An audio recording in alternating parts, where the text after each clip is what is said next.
Ladies and gentlemen, welcome to the University of Washington's 133rd Commencement Ceremony, honoring the graduating class of 2008.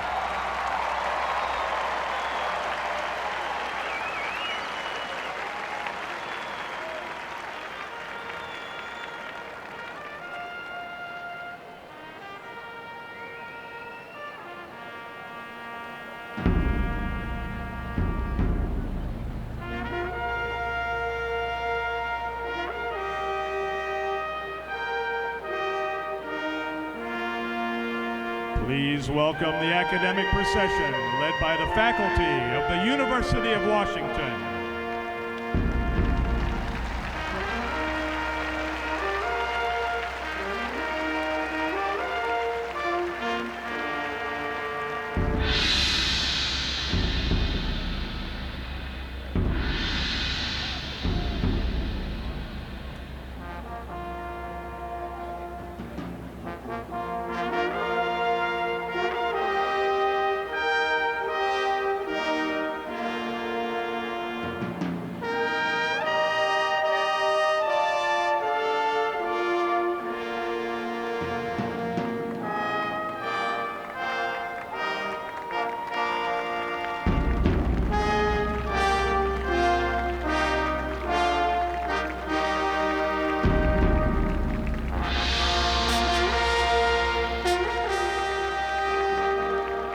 Now entering the stadium are candidates for the various doctoral and professional degrees.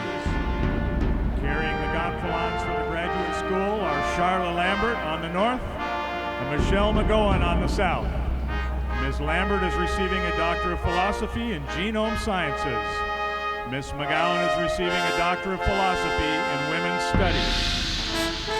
On the north, carrying the gonfalon for the School of Pharmacy is Jill Mack, who is receiving a Doctor of Pharmacy.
Candidates for the various master's degrees are now entering the stadium.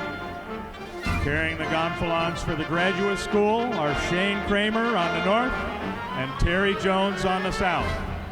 Mr. Kramer is receiving a Master of Social Work in Dual Methods.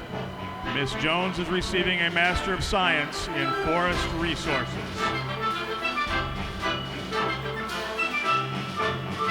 On the north, carrying the gonfalon for the Evans School of Public Affairs is Dante Taylor, who is graduating with a Master of Public Administration.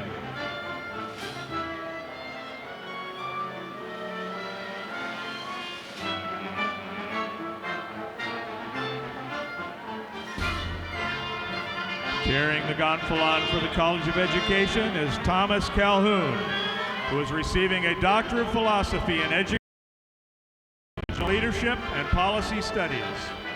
On the south, carrying the gonfalon for the School of Law is Kristen French, who is receiving a Juris Doctor degree.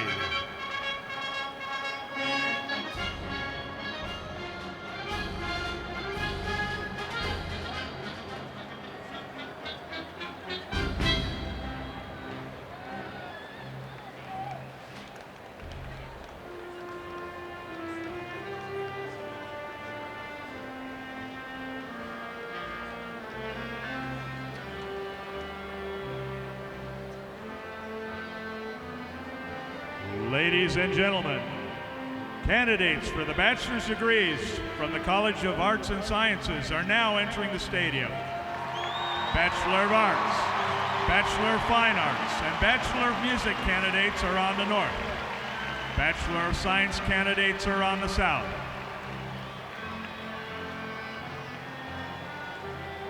On the north, carrying the gonfalon for the College of Arts and Sciences is Jeffrey William Eaton, who is graduating with a Bachelor of Science in Mathematics. On the south, carrying the gonfalon for the College of Arts and Sciences is Benjamin John Cohen, who is receiving a Bachelor of Science in Astronomy.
From the College of Arts and Sciences continue to enter from the north. Carrying the gonfalon on the north is Joshua David Fincher, who has earned a Bachelor of Arts in Classics.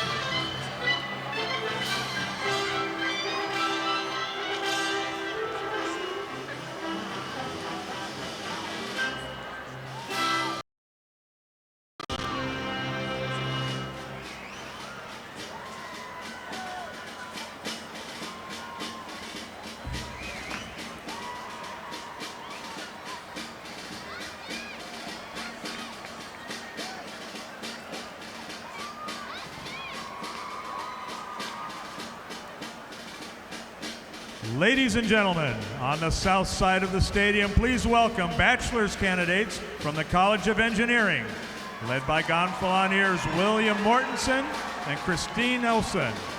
Mr. Mortensen is receiving a Bachelor of Science in Electrical Engineering. Ms. Olson is receiving a Bachelor of Science in Mechanical Engineering.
Now entering on the south are bachelor candidates from the College of Forest Resources. Carrying the gonfalon is Laurel Lynn James, who is receiving a Bachelor of Science in Forest Resources, Wildlife Science.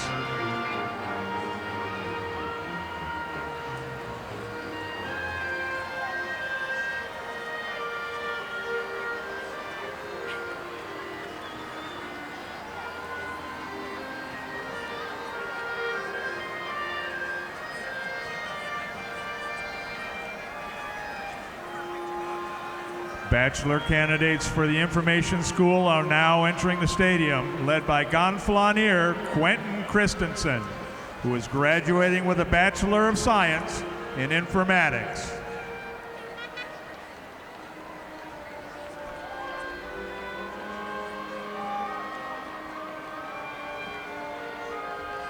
Candidates from the College of Arts and Sciences continue to enter from the north, led by gonfalonier Alice Gosti, who is receiving a Bachelor of Arts in Dance.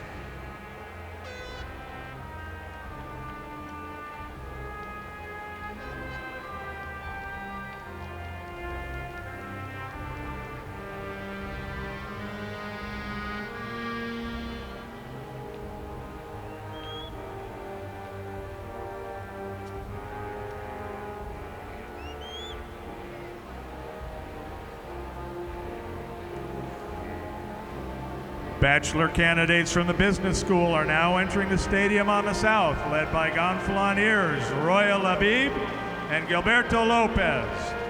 Ms. Labib is receiving a Bachelor of Arts in Business Administration, Accounting. Mr. Lopez receives a Bachelor of Administration, Finance.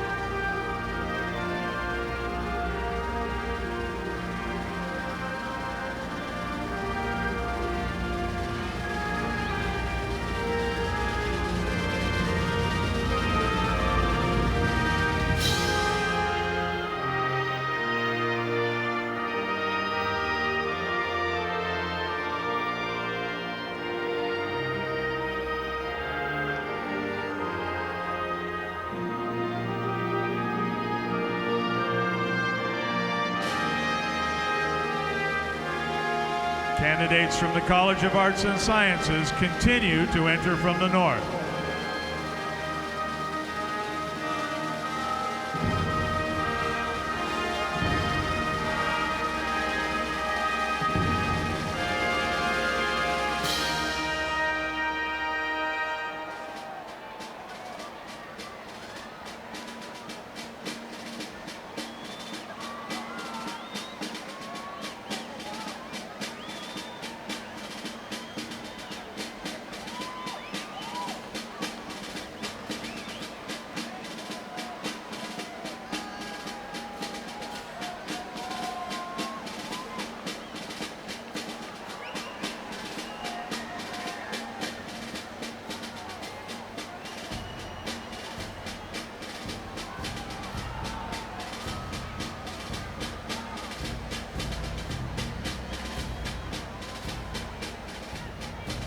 Bachelor candidates from the Business School continue to enter from the south.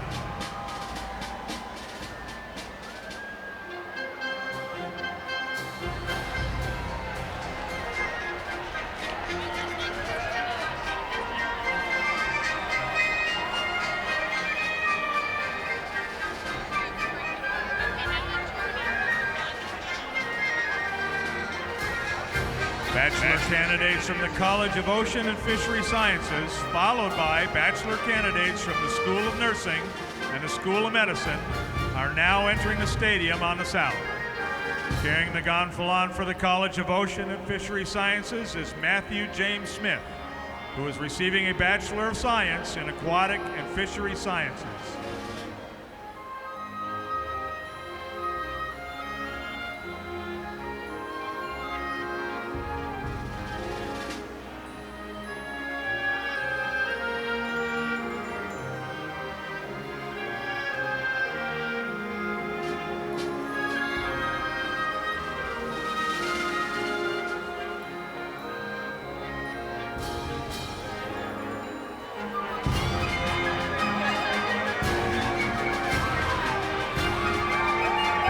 candidates from the College of Arts and Sciences continue to enter from the north, led by Gonfalonier Ashley Aratani, who is receiving a Bachelor of Science in Biology, Physiology.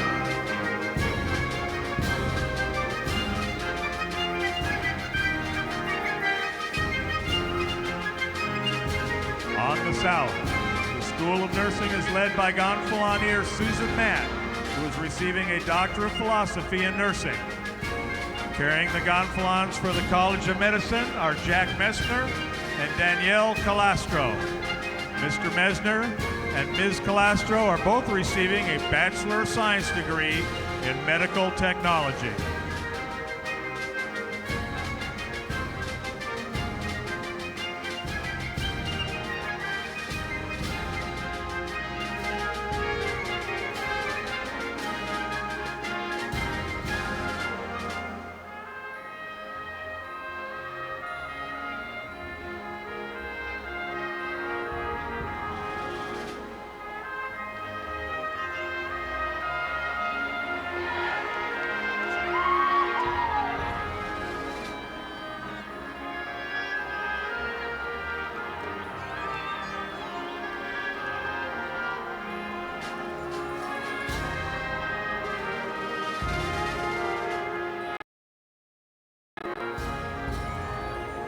Please welcome now the Bachelor candidates from the College of Architecture and Urban Planning, led by Gonfalonier Jordan Weiner, who is receiving a Bachelor of Science in Construction Management.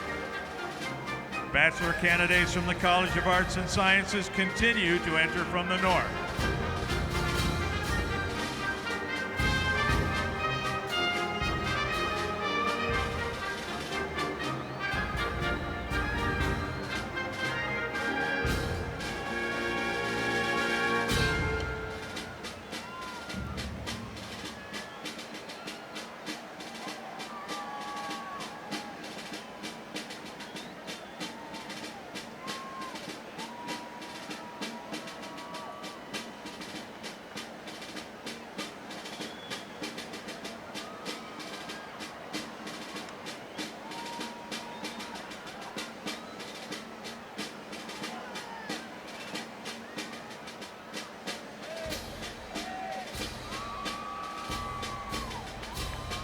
The final groups of Bachelor candidates entering the stadium are from the School of Public Health and Community Medicine and the School of Social Work. Carrying the gonfalon for the School of Public Health and Community Medicine is Christine Snelson, who is receiving a Bachelor of Science in Environmental Health. The School of Social Work candidates are being led by Gonfalonier Kien Liu, who is receiving a Bachelor of Arts in Social Welfare.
Ladies and gentlemen, please turn your attention to the west end of the stadium and welcome the procession of deans of the university's 17 schools and colleges.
The academic procession concludes now with the entrance to the stadium of the University of Washington Regents, President and Vice Presidents, led by Professor of Philosophy and University Marshal, Ronald M. Moore.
The commencement exercises of the University of Washington will be opened with a presentation of the colors by the Joint ROTC Color Guard and with the singing of the Star Spangled Banner by Margaret Gordon.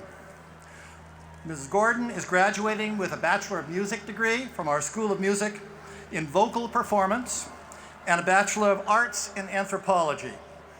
Will the audience please rise?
Stripes and bright stars through the perilous fight.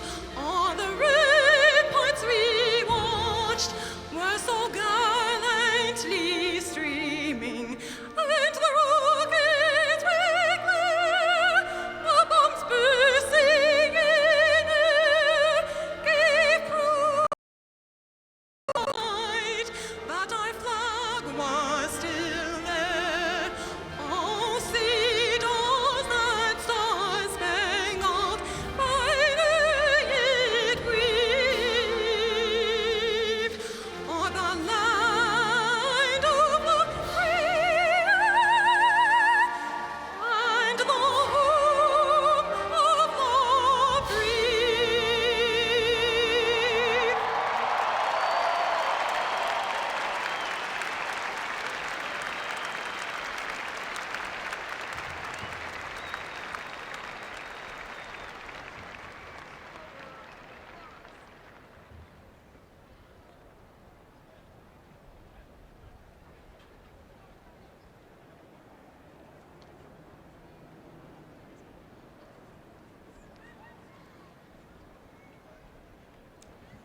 Please be seated.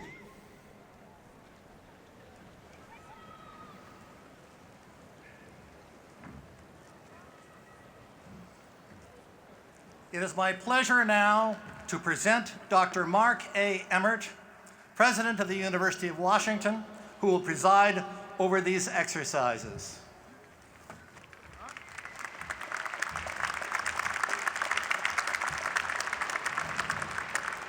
Thank you. Welcome to the 133rd Commencement Ceremony at the University of Washington. What a great day to be a Husky.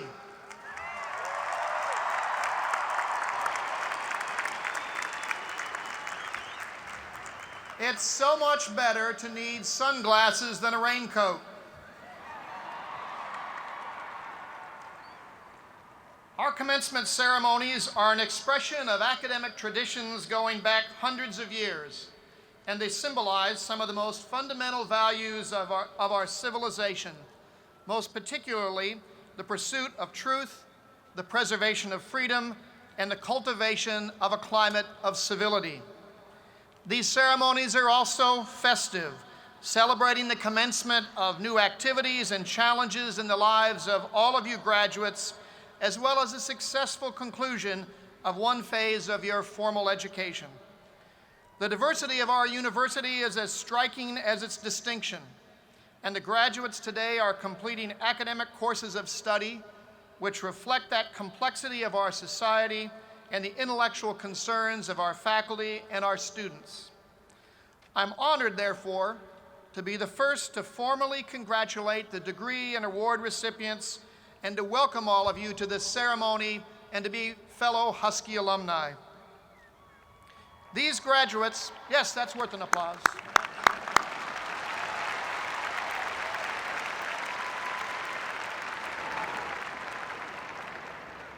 You graduates should be very proud of yourselves, and I know that for all of the rest of your lives, we will be very proud of you. It's appropriate, therefore, that we ask you to stand up and thank everyone in the stands, including all of you. All of you stand up in the audience and congratulate the graduating class of 2008 on their wonderful accomplishments.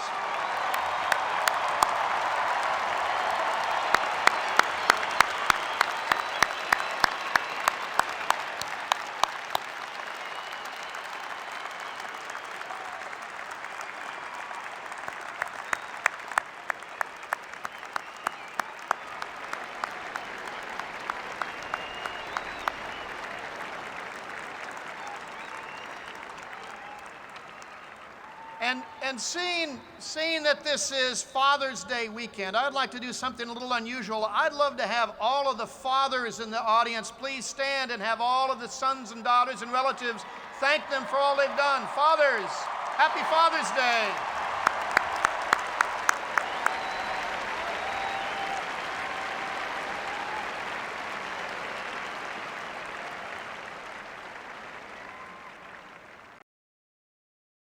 Please be seated. The splendid music that you've been listening to during the processional, and which we'll be hearing more of later in the program, is being provided for us this afternoon by students from the School of Music's Wind Ensemble under the direction of Professor Timothy Zaltzman. As you can tell, they are very talented and gifted musicians, and we're delighted that they're participating today. Please join me in thanking our wind ensemble. Thank you very much.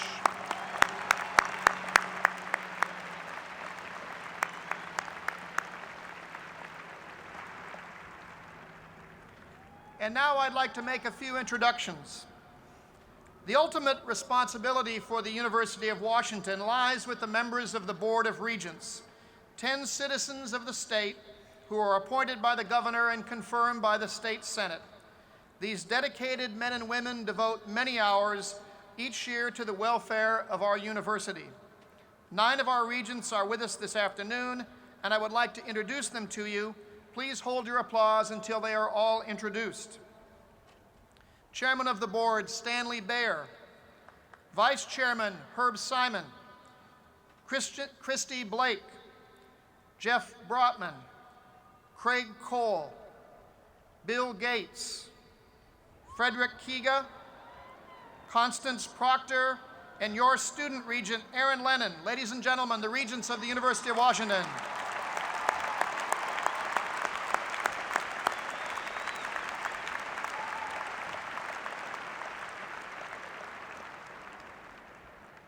In addition to the regents we have seated on the platform this afternoon, the chief academic and administrative officers of the university, including the provost, whom you will meet in a moment, the vice presidents, the deans of the schools and colleges, who will be introduced in due course, the leadership of the faculty senate, the elected student leadership of the campus, the president of the Alumni Association, and faculty members, professors emeriti, and other representatives from the various schools and colleges of the university and their departments. Would all of you please rise and let us thank you for your great efforts.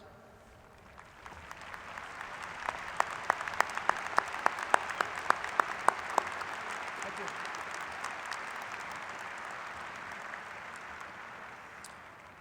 I would also like to acknowledge the many members of the faculty serving today as commencement marshals. Their names are listed on page 11 of your commencement program. And now I'd like to say just a few words to the graduates. First of all, let me tell you that from up here, you look really great. We're proud in each and every one of you, and we know that we have very high expectations. Graduation is one of society's greatest rites of passage. This is the day that we officially recognize your passage from being a student to being a graduate. Of course, what we're really doing is celebrating not a change in what you are called, but a change in who you are. Our university is in the business of transforming lives, and if we've done our job right, you will leave us today utterly transformed from the freshmen who came here 4 or 5 or 6 or 7 years ago. The people that you have met and the experiences that you've had here have introduced you to new ideas and new ways of thinking about the world and understanding your place in it. Your aspirations have been elevated, your imaginations broadened, and your sense of responsibility and citizenship deepened. You have a fertile foundation for a lifetime of learning and growth, and the opportunities before you are truly endless. Today, we also welcome you into a family, the family of the University of Washington alumni. I'm very proud to be a member of this family myself. It's one of the most distinguished and most talented families you will ever find. UW alumni have held some of the most important and prestigious offices in our state, as the top offices of our leading corporations and organizations. They've won Nobel Prizes, Pulitzers, Medals of Honor, Emmys, and Grammys. Their art is in some of the most prestigious galleries of the world, and they fight every day against poverty and injustice around the globe. They treat our illnesses, design our buildings, and educate our children. This is your legacy as a UW graduate, and you should know that we fully expect you to contribute to it. We know that you can and that you will be wildly successful in doing so. You are possessed of all the fine qualities that a good education brings, and I have every confidence that you will use that education to change the world for the better. It will be a great privilege and pleasure for all of us to watch you at work. I wish you all the very, very best as you leave these ceremonies. And now I'd like to ask Tara Miller and Nicholas Price to present the class gift for the 2008 class. Tara has earned a Bachelor of Arts in Communication. Nicholas is graduating today with a Bachelor of Arts in Philosophy.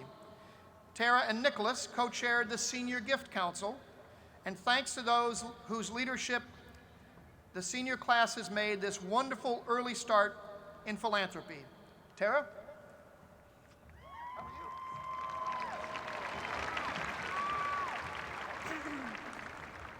Nick and I worked with a fantastic volunteer team of 50 fellow seniors to organize the Senior Gift Campaign.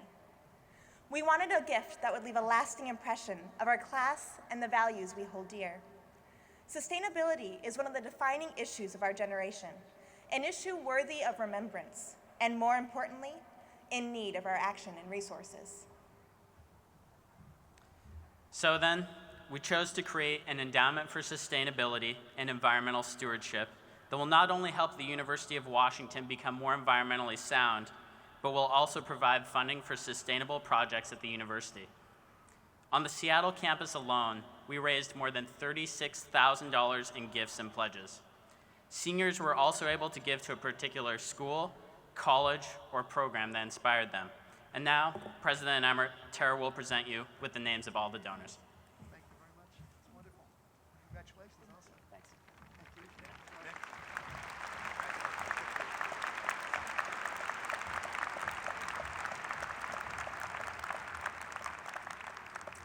Thank you so very much. On behalf of the university, it's a great pleasure for me to accept this wonderful gift and offer our pride for the generosity of the students of 2008, and now we all have some share in our university's future. The Chief Academic and Budget Officer of the University of Washington is our Provost and Vice President for Academic Affairs, Phyllis Wise, who will present this year's Distinguished Teaching Award winners. Phyllis?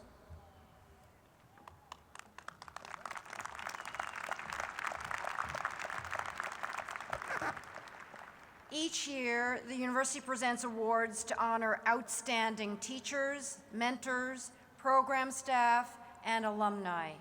Many of this year's award winners are with us today on stage. You may read about each of these amazing people on the pages 6 and 7 of your program. I would like to draw particular attention to those who have won awards for teaching and mentoring students. 5 University of Washington professors have been selected to receive the Distinguished Teaching Award this year. They are Jamie Walker, Professor of Ceramics, Julia Parrish, Professor of Aquatic and Fishery Sciences, Jaime Oliveira, Associate Professor of Psychology, Benjamin Kerr, Assistant Professor of Biology, and Rebecca Arenaud, Lecturer in Women's Studies. 3 professors are winners of specialized teaching awards. The recipient of the Marcia L. Landau Distinguished Graduate Mentor Award is Thomas P. Quinn, Professor of Aquatic and Fishery Sciences. Sterling Monroe Public Service Teaching Award is Denise Wilson, Associate Professor of Electrical Engineering. The recipient of the James Clowes Award for the Advancement of Learning Communities is Lance Bennett, Ruddick C. Lawrence Professor of Communication and Professor of Political Science. Finally, 3 graduate students with teaching responsibilities have won Excellence in Teaching Awards. They are Rachel Goldberg, Teaching Assistant in English, Christopher Himes, Teaching Assistant in Biology, and Fernanda Oyarzun, also a teaching assistant in biology. I would like all of our award winners today to stand and be acknowledged for their extraordinary achievement and for their many contributions to our university.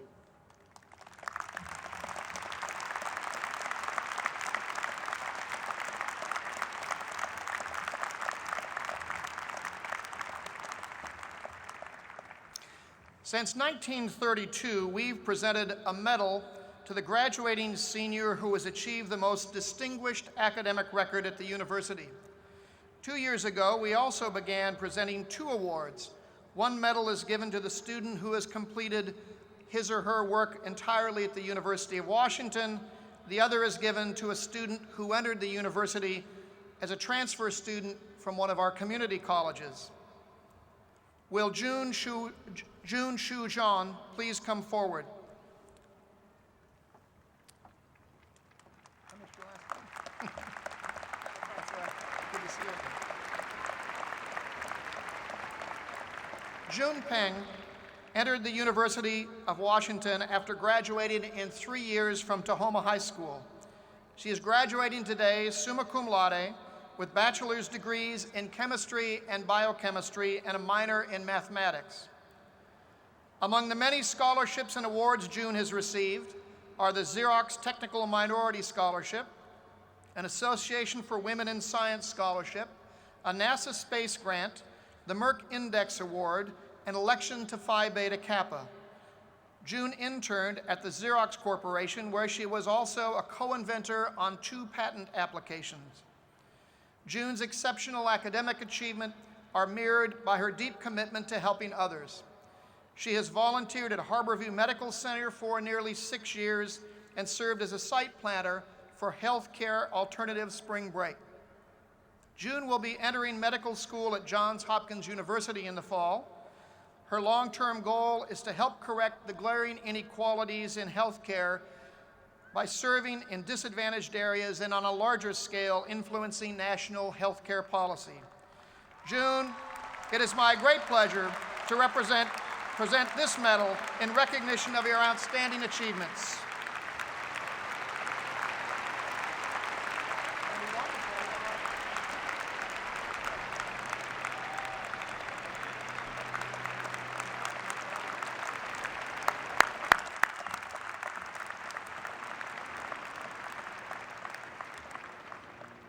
The winner of the second President's Medal, Royce Anderson, is unable to be with us here today, but I wanted to tell you a bit about him as well. Royce entered the university from Bellevue Community College and completed his coursework at the UW, earning summa cum laude honors for a Bachelor of Science degree in Forest Resources.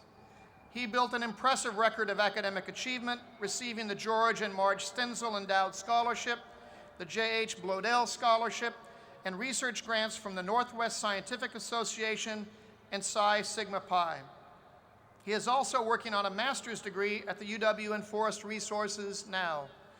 He is a research assistant on an NSF-funded project assessing biodiversity on the Elwha River, and this fall, he will also serve as a teaching assistant on ecology classes. Please join me in congratulating Royce for his outstanding achievements as well.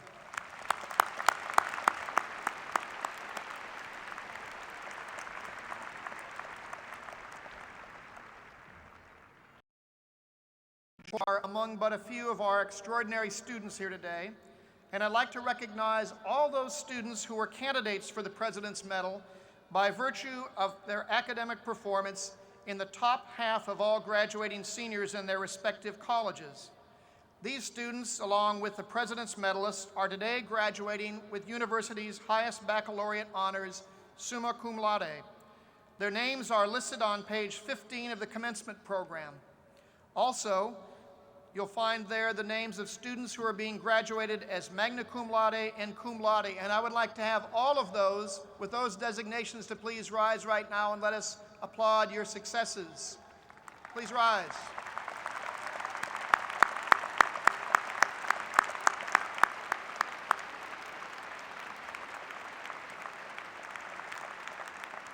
Thank you. Since 1938, the University and the Alumni Association have presented an award to a former University of Washington student whose work has attained national or international prominence. The Alumna Summa Laude Dignata Award, which means alumna worthy of the highest praise, is the highest honor bestowed by the university. The recipient is selected by a committee of university faculty and alumni.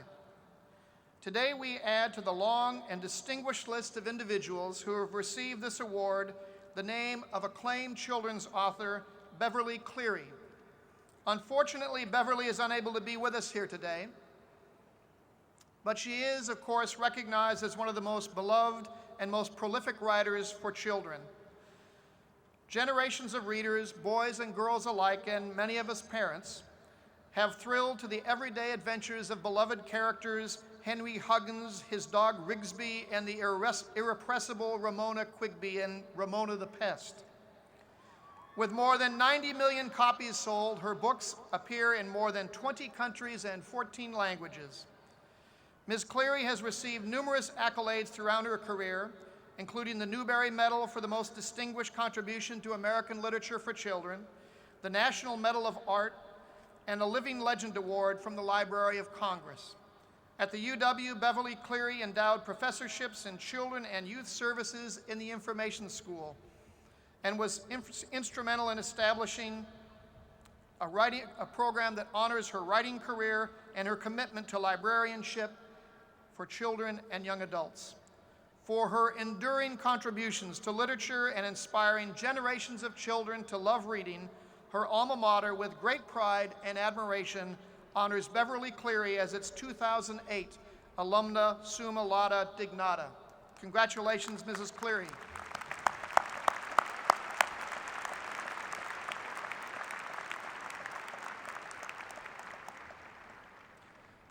The University of Washington Alumni Association plays a vital role in the life of the university and provides a continuing link between our graduates and their alma mater. The association also provides essential support for the institution. I'm pleased to introduce the Vice President of the UW Alumni Association, a member of the class of 1977, Mr. Edward Pasatiempo. Pardon me, Edward. That's okay, thank you. I still have a tough time with that too, President Everett. On behalf of the University of Washington Alumni Association and the over 300,000 UW graduates worldwide, it's my pleasure to extend our congratulations to all of you, the class of 2008, as you make the transition from students to University of Washington alumni. Exciting futures lie ahead of you, but no matter where life's adventures take you, I'm confident that your experiences here at the University of Washington will be with you every step of the way. From the world-class education you have received, to the strong network of friends, classmates, and professors that you have built, to the fellowship and fun that you've somehow managed to squeeze into your busy lives, to those memories of those gorgeous spring days in our your tenure here at the University of Washington has provided you with access to tremendous resources and has given you a solid foundation of academic and social experiences.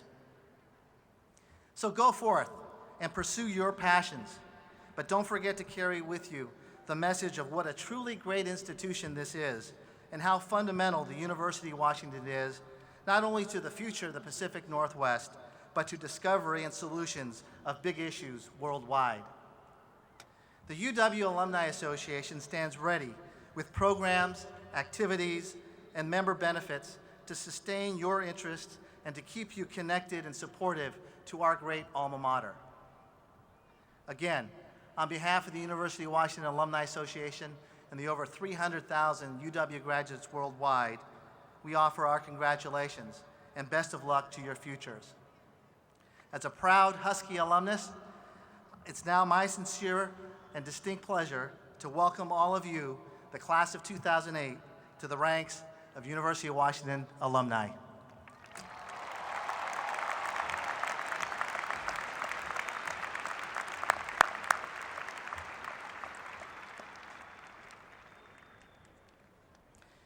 Student government is also an important component of governance of this university, and its leadership is called on regularly to represent student views on a wide range of issues at the university. I'm pleased to introduce the President of the Graduate and Professional Student Senate, Dave Brown. David?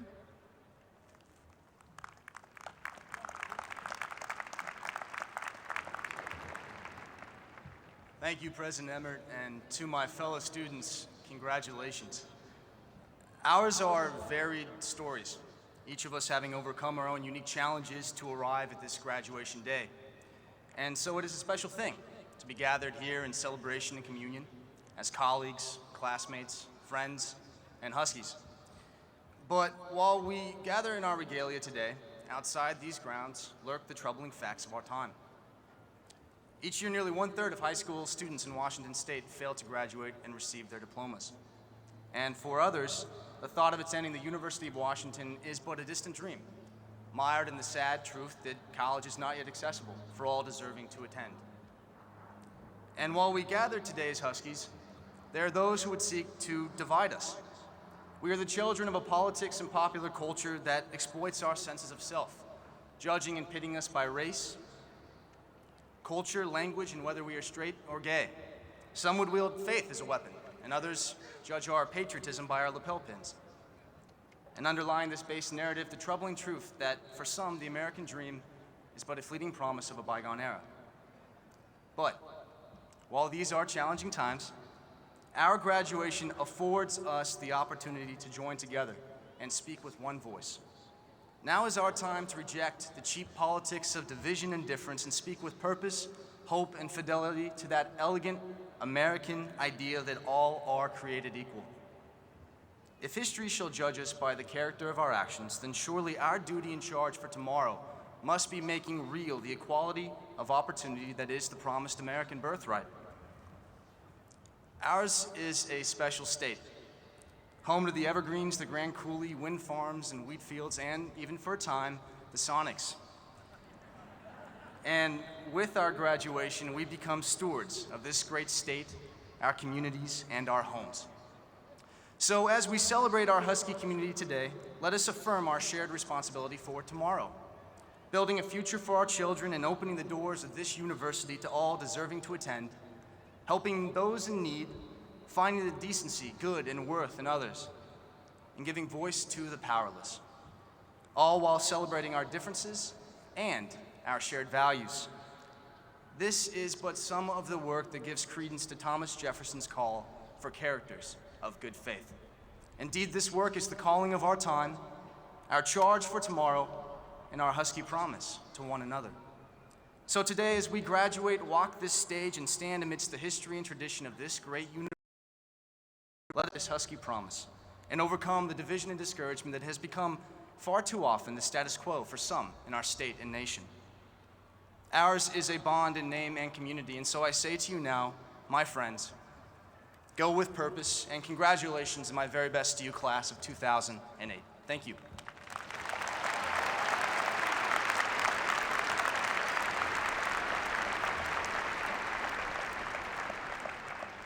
I'm also pleased now to introduce the President of the Associated Students of the University of Washington, Tyler Dawkins. Tyler.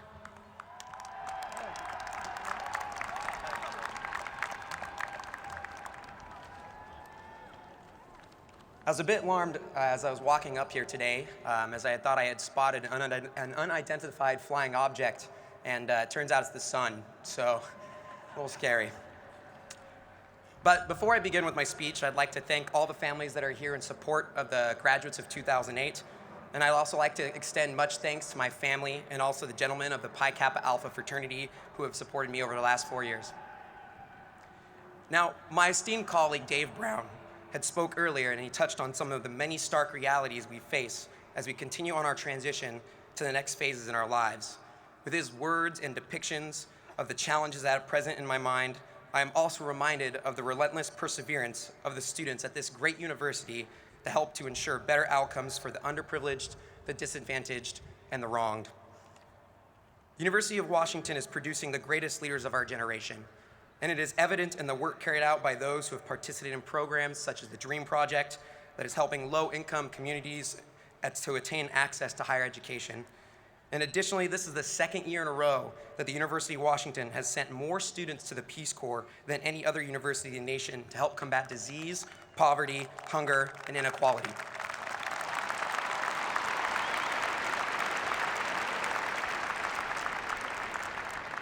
Now, quite simply, the University of Washington Huskies are committed to serving others for the broader good.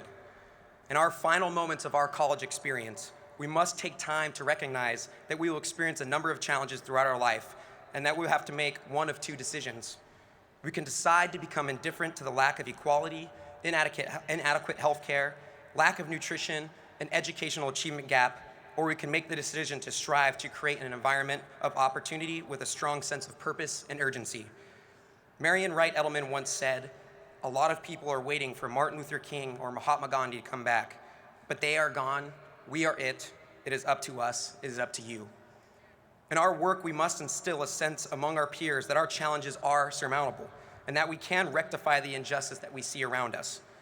It will take full investment through our separate roles and paths to strengthen our movement and demonstrate the possibilities of achieving positive change.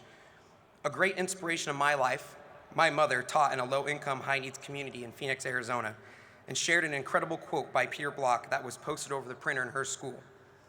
It said that the only way we can mobilize is to first realize that in some way we have created the situation we are in. That is what taking responsibility is all about.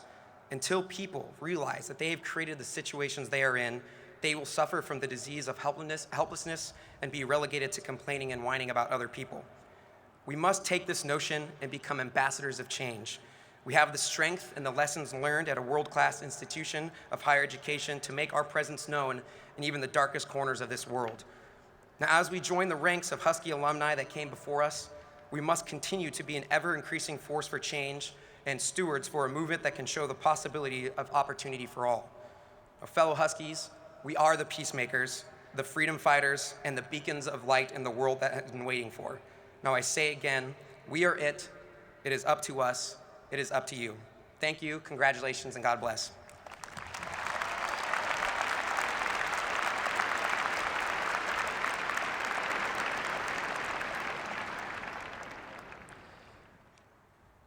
Our commencement speaker today is unquestionably one of the most influential artists of the 20th and 21st centuries. He has also spent a good deal of his early life in Seattle and has many ties so he is very dear to the hearts of our community and of our university, and we are absolutely thrilled to have him with us here today. It's almost impossible to describe the breadth and depth of Quincy Jones' creative output over the past 6 decades. As a musician, composer, arranger, producer, and director, he has collaborated with nearly all the giants of jazz and popular music. Since the early 1950s, those who wanted musical magic for their record albums, their television shows, or their films had one name at the top of their list: Quincy Jones. He has worked with a seemingly endless parade of stars, including Louis Armstrong, Count Basie, Duke Ellington, Ray Charles, Frank Sinatra, Tony Bennett, Miles Davis, Aretha Franklin, Bob Dylan, Michael Jackson, Ice-T, and P. Diddy. And that's a very short list. And while he has become a legend himself, he has never stopped giving back to the community and the world around him.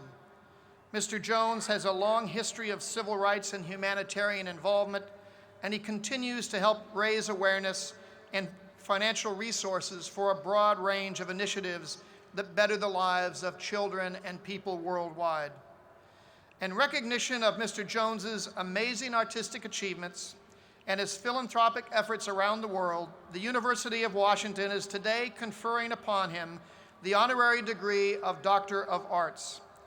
The honorary degree citation will be read by the chairman of the board, Stanley Baer.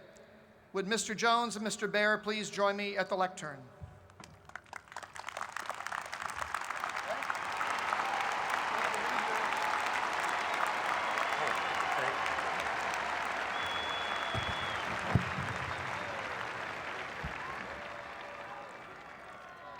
As one who grew up in Seattle, Mr. Jones, I know you fully appreciate how sun-challenged this community can be, and recent commencements have been marked by torrential rainfall.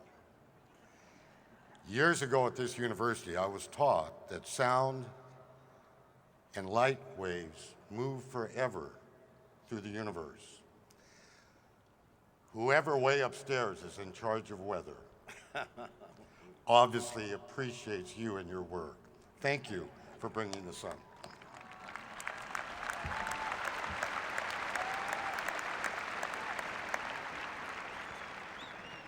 And now for the citation. Quincy Delight Jones, Jr. From humble roots, you have risen to the pinnacle of the music world. As musician, composer, arranger, producer, conductor, and humanitarian. From bebop to hip hop, from Dizzy Gillespie to Ice-T, your influence over 60 years across genres and artists has left an indelible mark on modern culture. Your brilliant light has been a genuine guiding force, shaping popular music that will be heard and felt worldwide for generations to come. Mr. Jones, you have written the soundtrack for a century. Born on the south side of Chicago during the Great Depression, you knew well the violence, hopelessness that can cripple a human spirit, but not your spirit. Yes, you experienced life's hardships, yet you endured to find yourself in Port Orchard, Washington. One night, a young boy sitting before an old upright piano in an empty hall. With those 88 keys, you began to unlock your destiny. Your path took you through Seattle and Garfield High School, where you became an accomplished trumpet player. By age 15, you had performed with Billie Holiday, big band arrangement, and been invited to join Lionel Hampton's band. You have collaborated with the giants of the 20th century jazz and popular music, from Count Basie, Duke Ellington, to Sinatra, Ray Charles, Michael Jackson. You produced the best-selling album of all time, Michael Jackson's Thriller, and the biggest selling single in the history of this planet, We Are the World.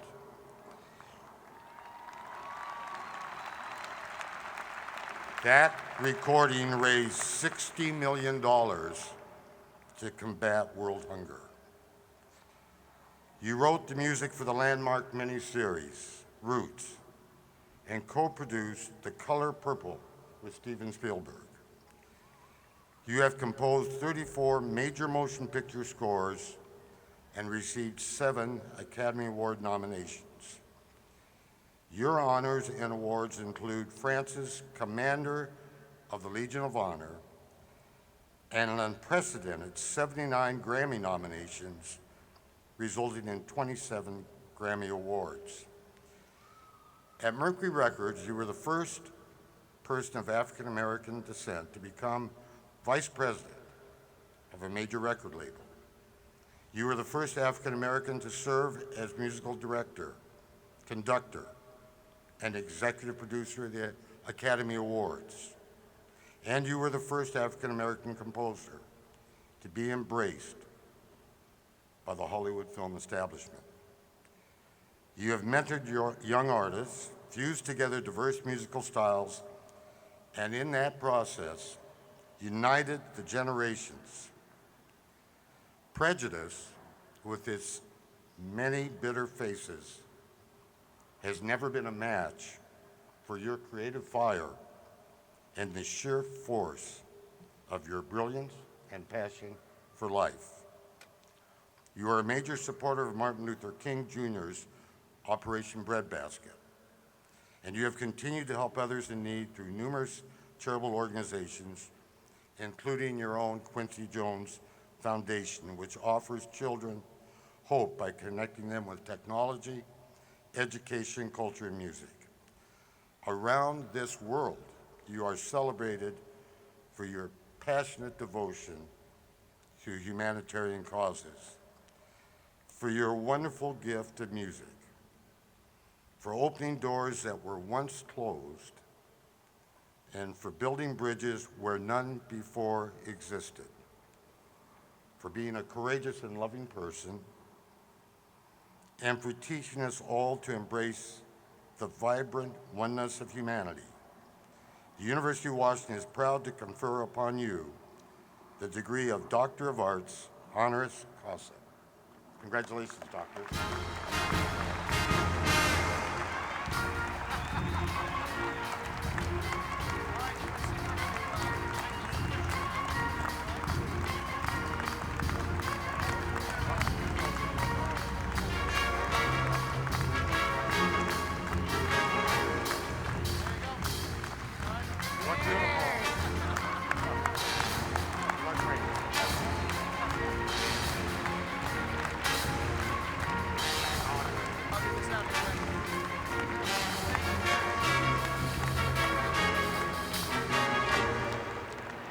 Thank you. What up, UW? Finally got here. President Emmerich, Regent Bauer, and members of the Board of Regents, faculty, academic, administrative leaders, alumni, proud parents, grandparents, brothers, sisters, friends, and members of the class of 2008. I'd like to congratulate all of you summa cum laudes, and in the words of that great philosopher, Bill Cosby, the other 70% of you, thank you, laudes. Before I tell you to go out and get a job, I beg you to learn to speak and write Mandarin, Arabic, and Spanish. And please go get that job. You know, every turtle in the world, you know, how it goes, would pimp slap one of his young if he came back home after graduation. I am truly pleased to be here today for this wonderful celebration and proud to receive this honor in my own hometown. Finally got to the UW. This city means so much to me, I can't tell you. Actually, I attended Seattle University for about 6 months before receiving a scholarship to the Schillinger House of Music in Boston, which is now the Berklee School of Music. But my brother Richard, who I'm very proud to say is now a federal judge, he graduated from UW. And Richard, and my beloved late stepbrother Wayman drove a garbage truck for Seattle University of Washington. Unfortunately, he was a bit of a closet kleptomaniac and used to steal things like 40 boxes of left shoes and hide them in the garbage truck. That was my baby. So my family's experience with higher education in this great city has been very unique and varied. Before you leave here today with diplomas in your hand, about to embark on this next phase of this serious journey in your life, exciting journey really, know that anything is possible. If you think that's just a commencement speech platitude, let me tell you just a little bit about my own improbable journey. It all began on the south side of Chicago, the biggest black ghetto in America, no matter what you hear about Harlem and Compton. In America during the Great Depression in the 30s with 5 million black people. My family was as broke as the 10 Commandments. In those days, Chicago was also the #1 spawning ground for the most notorious white and black gangsters in the country, including Al Capone and John Dillinger. All I ever saw were Tommy guns and stogies and piles of money. We didn't know what was going on. We didn't come out here till 10 years old. My biggest role models in those days were the Jones Boys, who were triple OGs, black gangsters. No relationship though. Although my father, who was a master carpenter, worked for them, they started the first black businesses, 5 and dime stores, which they used to refer to as the V's and X's in Roman numerals. They originated the numbers racket in the hood until the legendary mobster Sam Giancana, who originated his own personal version of the hostile takeover, not so gently persuaded him to get out of town and move to Mexico. So my father got the message and decided it was time for me and my brother to take a trip too. This was during the middle of World War II, 1943, and I was 10 years old. He took my brother Lloyd and I straight from the barbershop, and with no stopping at home to pick up our toys, into the first Trailway bus to the Northwest. Then we took an hour ride to Bremerton, Washington. An exclusive, you know that one? Any Bremerton people here? Good. The bus stop in Bremerton ended at the bottom of a 3-mile hill. From there, we transferred to the soles of our shoes for that extra 3 miles up the hill. My father worked as a master carpenter in the Bremerton Navy shipyard, but I was still convinced that being a thug was the way to go, because that's all I'd ever seen. We were the first black kids in town, and Chicago had provided us with all the training we needed to take over the... Lord knows we tried. One night we broke into an armory, which was also our recreation center, to steal some lemon meringue pie and ice cream. We stuffed ourselves with it. Then we had a little food fight. Afterwards, we split up and individually did our thing. I broke into the administration room and opened the door, and over there in the dark, I spotted a little spinet piano. I was about to close the door, but thank God, and thank Blink, I didn't, and I slowly walked back over and stared at that piano, and I let my fingers slowly slide down to touch that piano.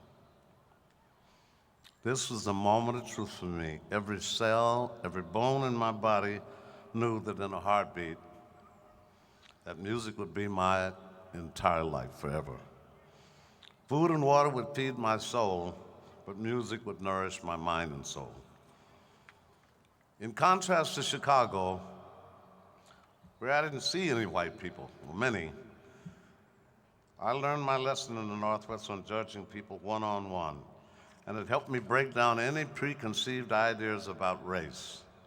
Because one day, a little kid named Robin Fields came to see me at Robert E. Kuntz Junior High School, where they had 2,800 white kids and 31 black kids, and said, I'd like to be your campaign manager and run you for Boys Club president. Right, I said. You must be out of your mind, man. He wasn't, and I won. So, my family had moved to Seattle by then, so I had to get up at 5:30 every morning to take 2 buses in the Puget Sound Ferry, the Kalakala, that beautiful little silver ship, to Bremerton. It was an hour-and-a-half commute each way, but it was really worth it. And one of the finest traits of the class of 2008, millennials all over the world, is the belief that the color of one's skin does not matter. People are perceived as just people and are inspired by multicultural role models. Way back in the day in Seattle, that wasn't so. My best friend, Ray Charles, we met in 1947. He was 16, I was 14, but he seemed like he was 100 years older than me. He had 2 suits, his own apartment, I was living at home, 2 girlfriends, and I dreamed about being Ray Charles. And he was a role model at a time when I had very few. There was no black literature available, no TV. The armed forces weren't integrated. On radio, there was only Rochester and Beulah.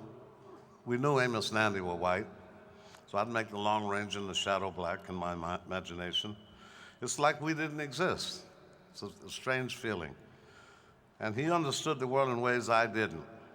We learned lots of lessons together, but most importantly, learning, and we used to recite it to each other every day, not one drop of my self-worth depends on your acceptance of me. We had to do that to survive. Some of you in this graduating class may be thinking, my education is finally over. It's true, your formal education may be over, but that doesn't mean you should stop learning, and you won't. Always strive to continue educating yourself. Train your mind to stay curious and hungry all the time. Make that a key part of your life's journey. You know that. But learning soulless facts and figures and information alone does not equate with learning unless you plan to go on Jeopardy. Alan Kay, which for Mr. Gates everybody knows is our Einstein in this high-tech business. I met him 30 years ago. It's the genius responsible for inventing the prototypes of Mac 1 and Mac 2, the laptop overlapping Windows icons, etc. He's one of the godfathers of the internet, and he taught me so much. He said it best. Point of view is worth 80 IQ points. It's the gaining of perspectives. The dictionary is the only place where success precedes work, and that's alphabetical. We all have to struggle and fail before we could succeed. And sometimes struggle can be heartbreaking, but we still must always, always treasure our mistakes. Because at some point, all of our various mistakes metamorphosize into something called experience. It's a funny thing. And don't be afraid to take a chance. You can't get an A if you're afraid of getting an F. Go for it. The world is more receptive to new and innovative ideas now than ever. So don't let the brain Nazis tell you there's only one way to do things. Go your own way and don't take any stuff from anybody. I have a dear friend named Dennis Washington. He was a tall, good-looking, white, but grew up poor and raggedy just like I did. We met when we were 10 years old, sitting up our shoe shine stands at the Bremerton Y, right next to the ferry dock. To hustle cash back then.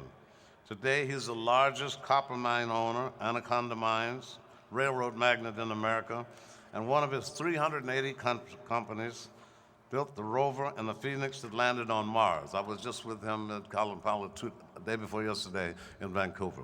He sent one of his 900 planes down.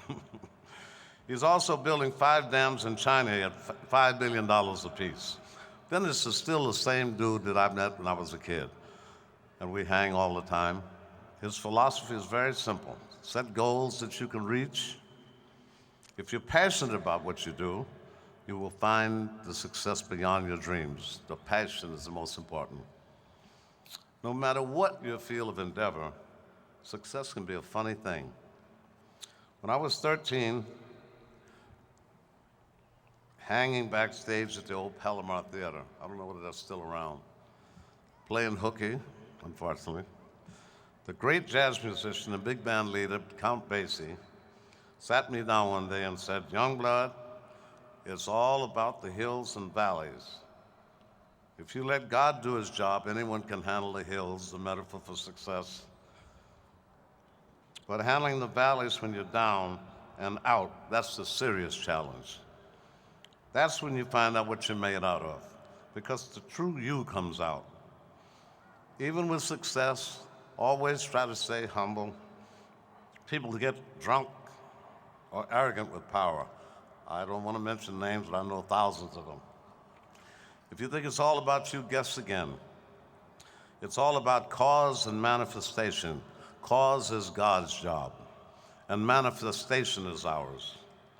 We're only a terminal for a higher power, which I believe in the bottom of my heart, and if you accept that concept, you will be creative all of your life. No limits. If you're also fortunate enough to make a lot of money, beware of that strain of virus known as affluenza. Dangerous. Today is probably more dizzying and crippling than poverty is. Affluenza. Stay away from it. Inoculate yourself against it by always approaching your task with humility and treat your success with grace. In addition to your gifts, that's what keeps you going forever. Bono interviewed me. I don't know whether you saw that Vanity Fair issue that Bono edited with all the Annie Leibovitz pictures. But we've been brothers for about 20-some years. And he asked me to do the last page, the Proust questionnaire. And one of the questions was, what is your greatest fear? I answered, of becoming a grown-up. I want to do that. To the question, who would you like to come back as? I answered, one of my daughter's dogs. Chronologically, however, I turned 75 years old a few months ago, and I am not planning to slow down. Not a chance.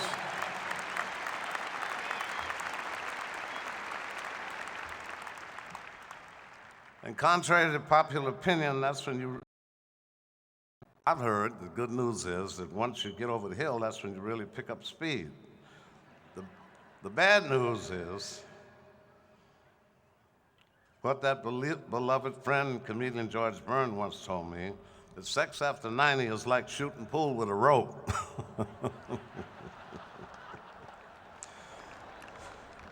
But I'm also told that nanotechnology and the genome breakthrough, with those elements, you Gen Yers could live to be 150 years if you want. Plus, the United States would be out of Iraq by then. I've been blessed to have many, many dear friends from Seattle. Graduated from Garfield with this man, Gerald Allison. He was a distinguished UW School of Architecture graduate whom I met when we were students. He's also the gifted architect who had designed my house in Los Angeles and half of every building in the world, the hotels in the world. I've met so many dedicated people who are making this world a better place. As a way of shining a light on their achievements, they've inspired us to present an annual Q Prize. It's a joint initiative between my foundation and Harvard University School of Public Health. The Q Prize is given annually to the person who has done the most, in our opinion, for peace. Last year's recipient was a man called Scott Neeson, who's from Scotland and came to America to become executive vice president of Fox movies, pictures like the Titanic, etc. But when he saw what was happening in the garbage dumps, etc., in Cambodia and happening over there, he left this cushy job, all the private planes and everything, to run one of the hospitals over there that my foundation has been involved in building in the poorest sections of Cambodia and Angkor Wat. Scott is a shining example of the belief that you make a living with what you get and you make a life with what you give. Make caring about others an important part of your journey. Young people think more like that every day, and it makes me very proud of you. The Nobel doctors in Sweden told me that the key to life is love, live, laugh, and give. And if you got dark thoughts, you're going to get sick. Music, I've found over the years, is a powerful, powerful weapon and one of the most powerful cradles of spirituality that you will ever find in this universe. You can't see it, you can't touch it, you can't taste it, you can't smell it, but Lord knows you can feel it. It can lift you up, it can fill you up. Music is the only thing that affects the left and right brain simultaneously. That's why it has so much power. And along with mathematics, it's probably the only other absolute. It's part of our lifeblood. It's like water. I dare you for us to stop the music for 2 months for the world. None of us could handle it. It's a healing force that strengthens and soothes your soul. The entire world in the last 90+ years has accepted our music as their Esperanto. It walked right by kabuki, bagpipes, Viennese waltzes, and German lieder, and adopted our music, American music, jazz and blues, as the music that most expresses their souls. And I traveled the world 3 times in the last year and a half. I've been doing it for 54 years. But our own music, the full spectrum of our indigenous music, the global gumbo that we invented, is less appreciated and understood in its own birthplace than anywhere else in the world. In a way, it's almost treated like a disposable culture. Answer this: how many rappers, and I know all of them, today know who Duke Ellington and Charlie Parker is? And that's a shame. So I'm begging each and every one of you out there in your other missions in life to become a foot soldier. Enlist in an unnamed movement with us all that helps us understand and support the entire spectrum of America's music. It's built on sociology. I deeply appreciate 50 Cent. Tupac, my daughter was engaged to him, died in her arms. Amy Winehouse, Usher, Alicia Keys, will.i.am, Fergie, all the bling, bling, bling, bling, bling, bling, bling, bling, and Benjamins. And I've mentored many of today's artists. But as much as I love hip-hop, I'm not even thinking about giving up Herbie Hancock or John Coltrane or Miles Davis or Charlie Parker or Duke Ellington, Dizzy Gillespie, Count Basie, Louis Armstrong, Ella Fitzgerald, Sarah Vaughan, Ray Charles, Aretha, on and on. I want the whole 9 yards. It's all part of us, gospel, blues, jazz, and everything else. Ask Mick Jagger. I met Mick Jagger in 1961. Made $512 million last year. He's almost my age. I want all of it, the whole family of our beautiful music. We must never, never, never, ever forget that jazz is the classical music of pop music, and always will be. It's the best balance there is between soul and science.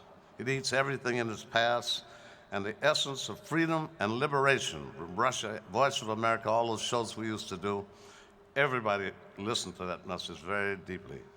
I promise you that in less than 20 or 30 years, our A, B, C, D, and E, Armstrong, Berg, Coltrane, Dizzy, and Ellington will be the 3 Bs, Brahms, Beethoven, and Bach of America.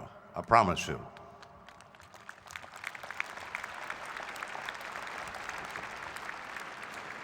The Russians teach Rimsky-Korsakov, Tchaikovsky, and Stravinsky all the way from the 2nd grade to college. It's the same in Germany, teaching the 3 Bs in our music too. Here we are today celebrating academic achievement, but we can't even get music education in our own high schools. And our culture is suffering from it. I see it every day and it hurts me. We're the only country in the world that doesn't have a minister of culture. My number one dream for us and my priority, the top of my list, I spoke with Colin Powell about it 2 days ago, how do I get it done, is for America to have a Secretary of the Arts.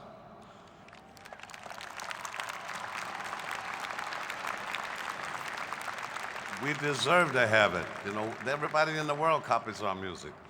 Because I'm idealistic enough to believe that if we put more emphasis on our culture, our gift to the world, students would understand where they stand in the world.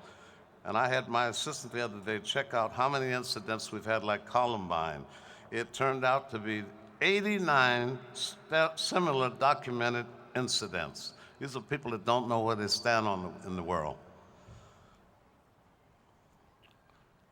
My baby girl, Oprah Winfrey, saw a TV show where they asked a high school graduate, what was the capital of Chicago? How would you answer that? The kid said Dallas. Now that's scary. You've seen Jay Leno's interviews with people on the street who can't find New York State or even find America on the map. It's pitiful. It's funny in the moment, it makes us laugh, but in the long run, the joke is on us because our culture has been dumbed down in a sense, because we don't travel. I beg you, get over there, you know. Many of you, for the first time, are inspired by this year's presidential race, and I thank you for that. Thank you from the bottom of my heart. That's fantastic. Stay involved, pay attention, you know. Be critical, be praised, do everything you feel. You are forced to be reckoned with. Use your clout, pressure elected officials to upgrade our educational system on the other level that's not up to the standards of this school. Taking full advantage of our innate intelligence improves our culture and our lives. Let me offer you another challenge by echoing the brilliant historian David McCullough.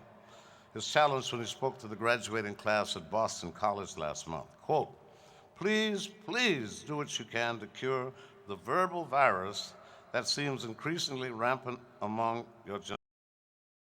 Talking about the relentless, wearisome use of the words, and I'm a bebopper, so you know we came from there too. The use of the words like, and you know, and awesome, and actually, listen to yourselves as you speak. You know, you're supposed to be quadrilingual, especially as university graduates. Just imagine in his inaugural address, John F. Kennedy, if he had said, ask not what your country can, you know, do for you, but what you can do for the country, actually. Please. Other than in foreign policy, Americans are isolationists, and it's a fact. 11% of us have passports, and only 6% use them. 25% of Congress and the Senate have it, but only 12.5% use them. The nature of the world will be determined by sociability and connectivity with MySpace, LinkedIn, and the rest. But there's no substitute for seeing the world firsthand. 7% of UW's student body are from countries outside of the United States. Now that you've interacted with people from other cultures, expand your horizons, experience the world. Jamaica, South Beach, and Bahamas don't count. Get over there and see what's happening. Go to Croatia, go to Africa. What I'm trying to say is you've got to go to know. A caring person and a mentor from way back in the day, this great jazz saxophone player, Ben Webster, gave me wise advice when I began traveling in 1953. He said, when you travel, young blood, you find the soul of a country is in their food, their music, and their language. So eat the food the people eat, listen to the music they listen to, and learn 30 to 40 words of every language. I took his advice to heart, and it's been my credo ever since I was a young man. Serbo-Croatian, Farsi, Turkish, Swedish, French. I'm studying Mandarin and Arabic now, trying to write and read, doing my best. But don't drag our culture into anyone else's. That should be the new American way, not the way my generation or the baby boomers did it. Besides, they've already taken whatever they love, like the music. Make people all over the world your brothers and sisters. It's that time, baby. Help them get on their feet. We will not have 12-year-old kids who've given up on life and are ready to be suicide bombers instead of having hope and love in their eyes.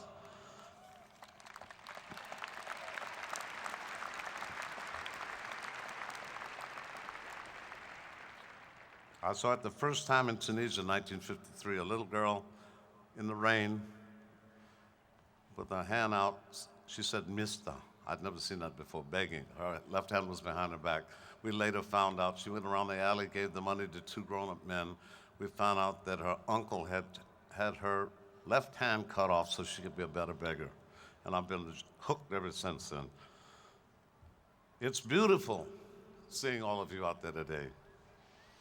And you've given me much more hope than I can ever give you, and let me be myself, because you let me be myself, and I thank you for that. I'd like to respectfully and humbly ask you to do something that will mean a lot to me. I'd like you to give yourself the biggest round of applause that you've ever given in your life for the lives you've lived. Come on, give it up. You deserve it. You make a difference in this world. You get the props. You're going out there now. It's for you. Each and every one of you are the future. Don't ever forget it.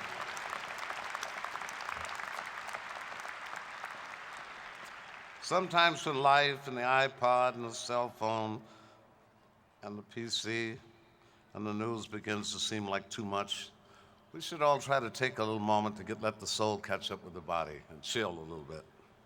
Go out and find a song you love, a poem that touches your heart.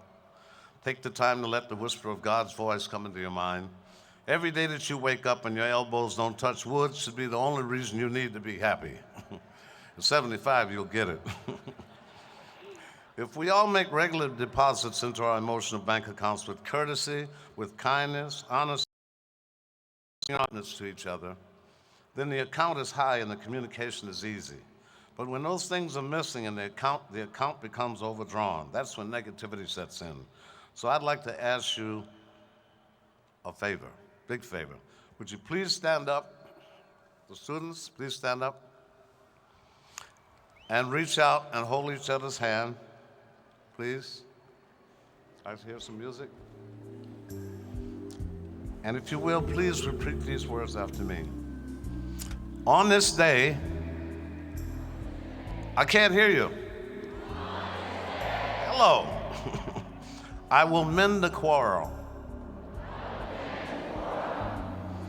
I will search out a forgotten friend. That'll make some more noise. I can't hear you. Yeah.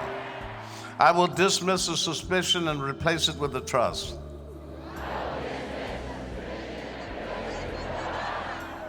I would rather say I'm sorry I did than I wish I had.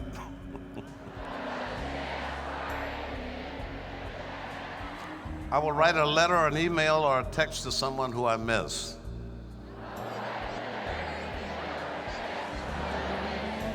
I will encourage a young person who has lost faith and hope. I will keep a promise. I will forget an old grudge. I will fight for a principle. I will express my gratitude to God every day. I will tell someone I love them and tell them again and again and again and again and again and again. Thank you.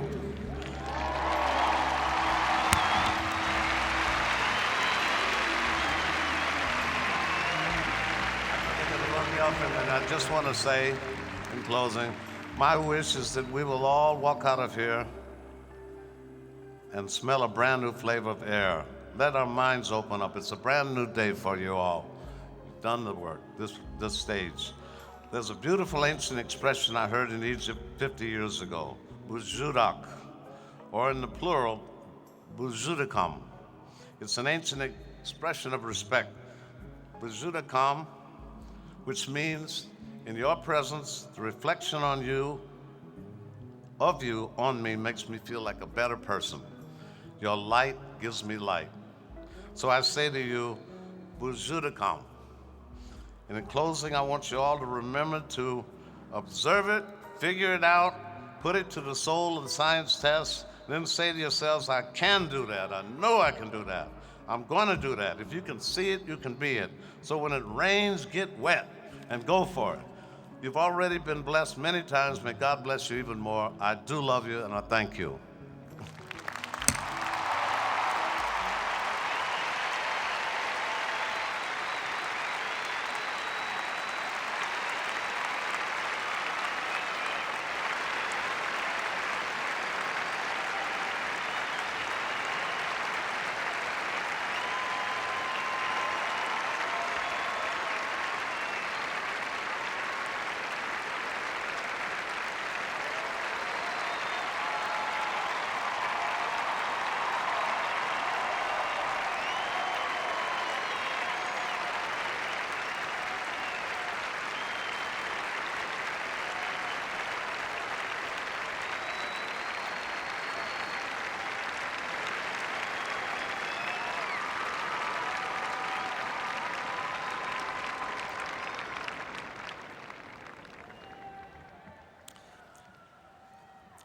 Ladies and gentlemen, we are now ready to present the various degrees to all candidates.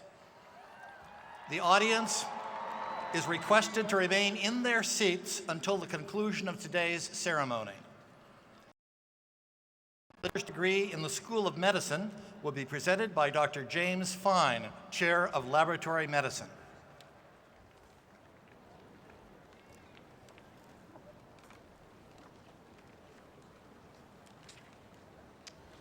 Mr. President, it is an honor to present to you the list of the 168 candidates for the degree of Doctor of Medicine.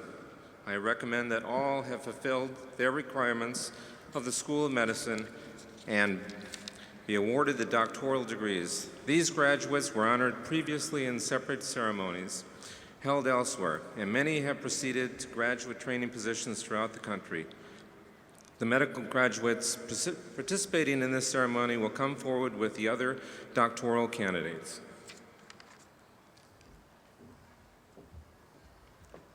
Candidates for doctor's degrees in the School of Dentistry will be presented by Dean Martha Sommerman. Mr. President, it is my pleasure and honor to present the list of doctoral candidates from the Grand School of Dentistry. I recommend that all who have successfully filled their requirements be given the doctoral degree. Thank you. Candidates for Juris Doctor degrees in the School of Law will be presented by Associate Dean Gregory Hicks. Mr. President, on behalf of the Faculty of Law, I have the honor to present a list of the 176 candidates for the Juris Doctor degree with the recommendation that each who has fulfilled the requirements be awarded that degree. Ceremonies to award these graduates will be held tomorrow. The law graduates participating in this ceremony will come forward with the other doctoral candidates. Candidates for Doctor of Pharmacy degrees in the School of Pharmacy will be presented by Dean Sidney Nelson. Before Dean Nelson presents the candidates, I would like to note that Dean Nelson will step down as Dean of the School of Pharmacy at the end of September.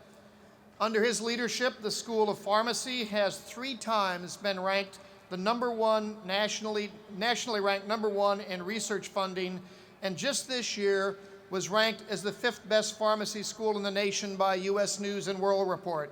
Please join me in expressing our appreciation to Dean Nelson and his outstanding leadership at the School of Pharmacy. Sid?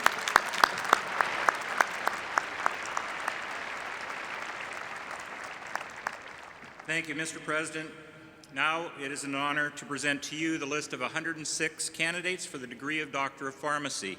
I recommend that all who have fulfilled the requirements of the School of Pharmacy be awarded their doctoral degrees. These graduates were honored in separate ceremonies held elsewhere last evening, and most are not here today because they are either studying for their board exams or are recuperating from celebration parties. The Doctor of Pharmacy candidates who are here will please come forward with the other doctoral candidates.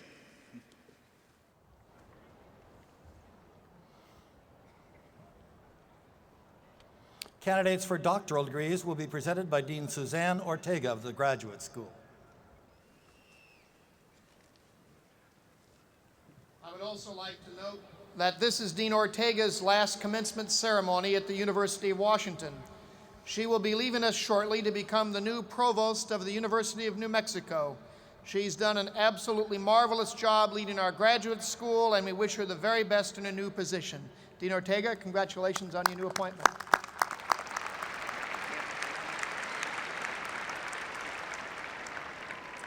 Mr. President, here with us today are candidates who have completed all requirements for the degrees of Doctor of Philosophy, Doctor of Education, Doctor of Musical Arts, Doctor of Physical Therapy, Doctor of Audiology, and Doctor of Nursing Practice. Indeed, we are particularly proud of this year, the first class of doctoral recipients in nursing practice. I would request that all recipients of the doctoral degree please rise.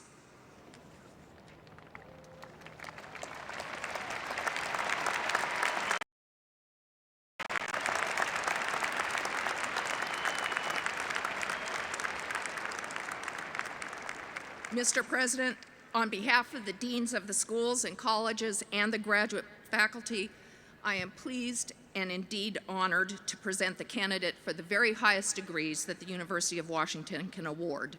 The names of those awarded doctoral degrees this year are listed in the commencement program, along with the titles of their dissertations and the names of their faculty supervisors. I recommend that these candidates be awarded their respective doctoral degrees.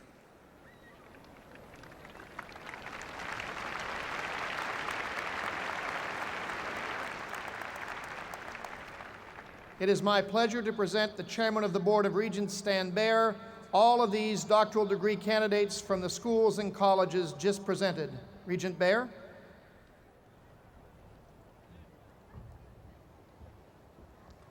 On behalf of the Board of Regents and the faculties of the respective schools, I am pleased to confer upon these candidates doctoral degrees and congratulations. You have achieved high academic distinction, and this university salutes you. You'll be presented today with a memento of this graduation exercise. Please come forward.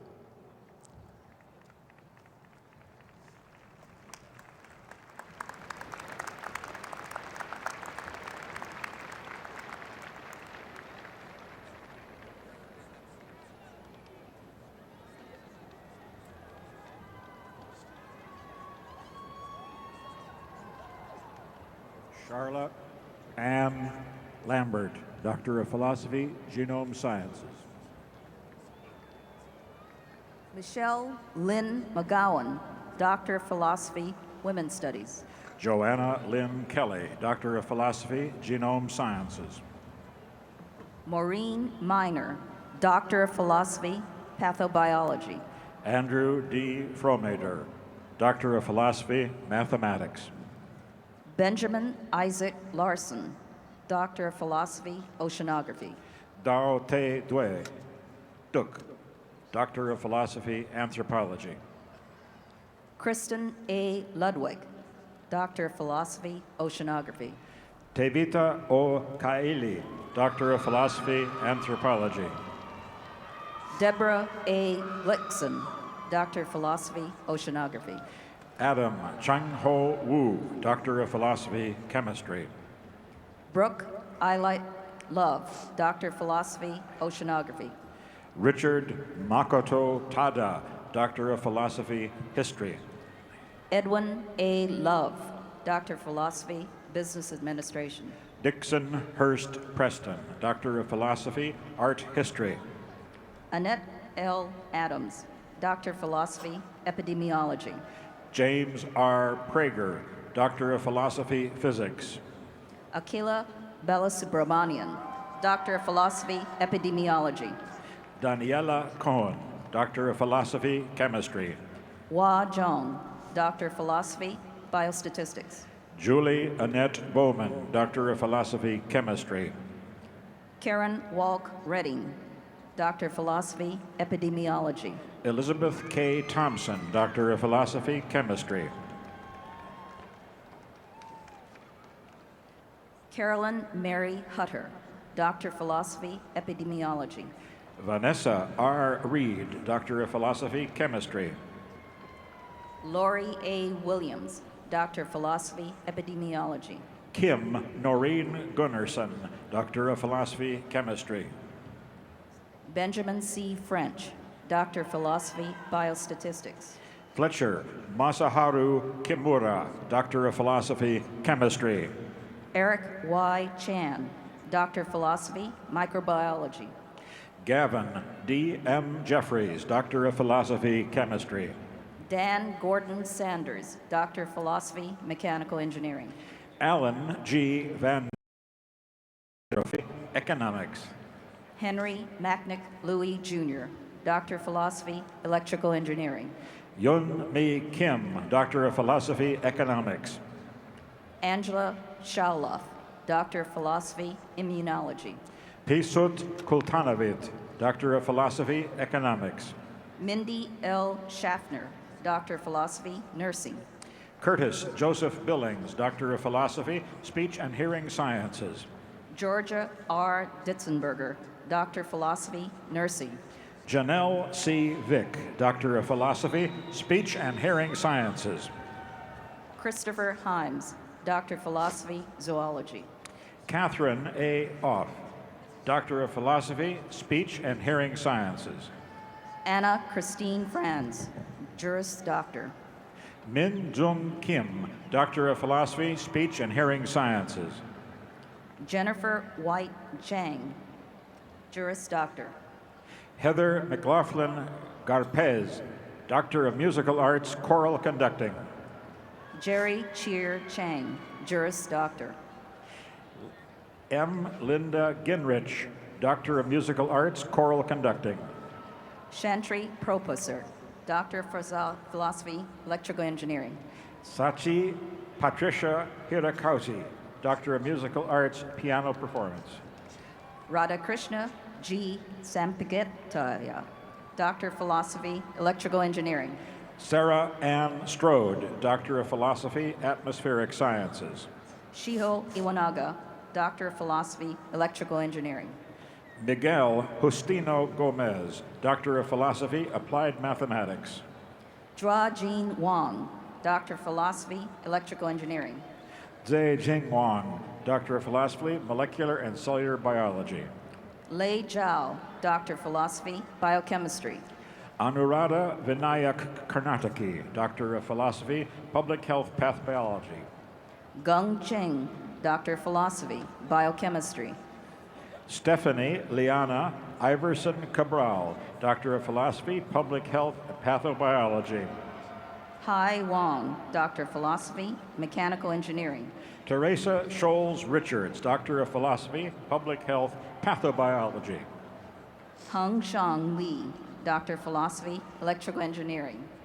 Emily E. Schuckman, Doctor of Philosophy, Slavic Languages and Literatures.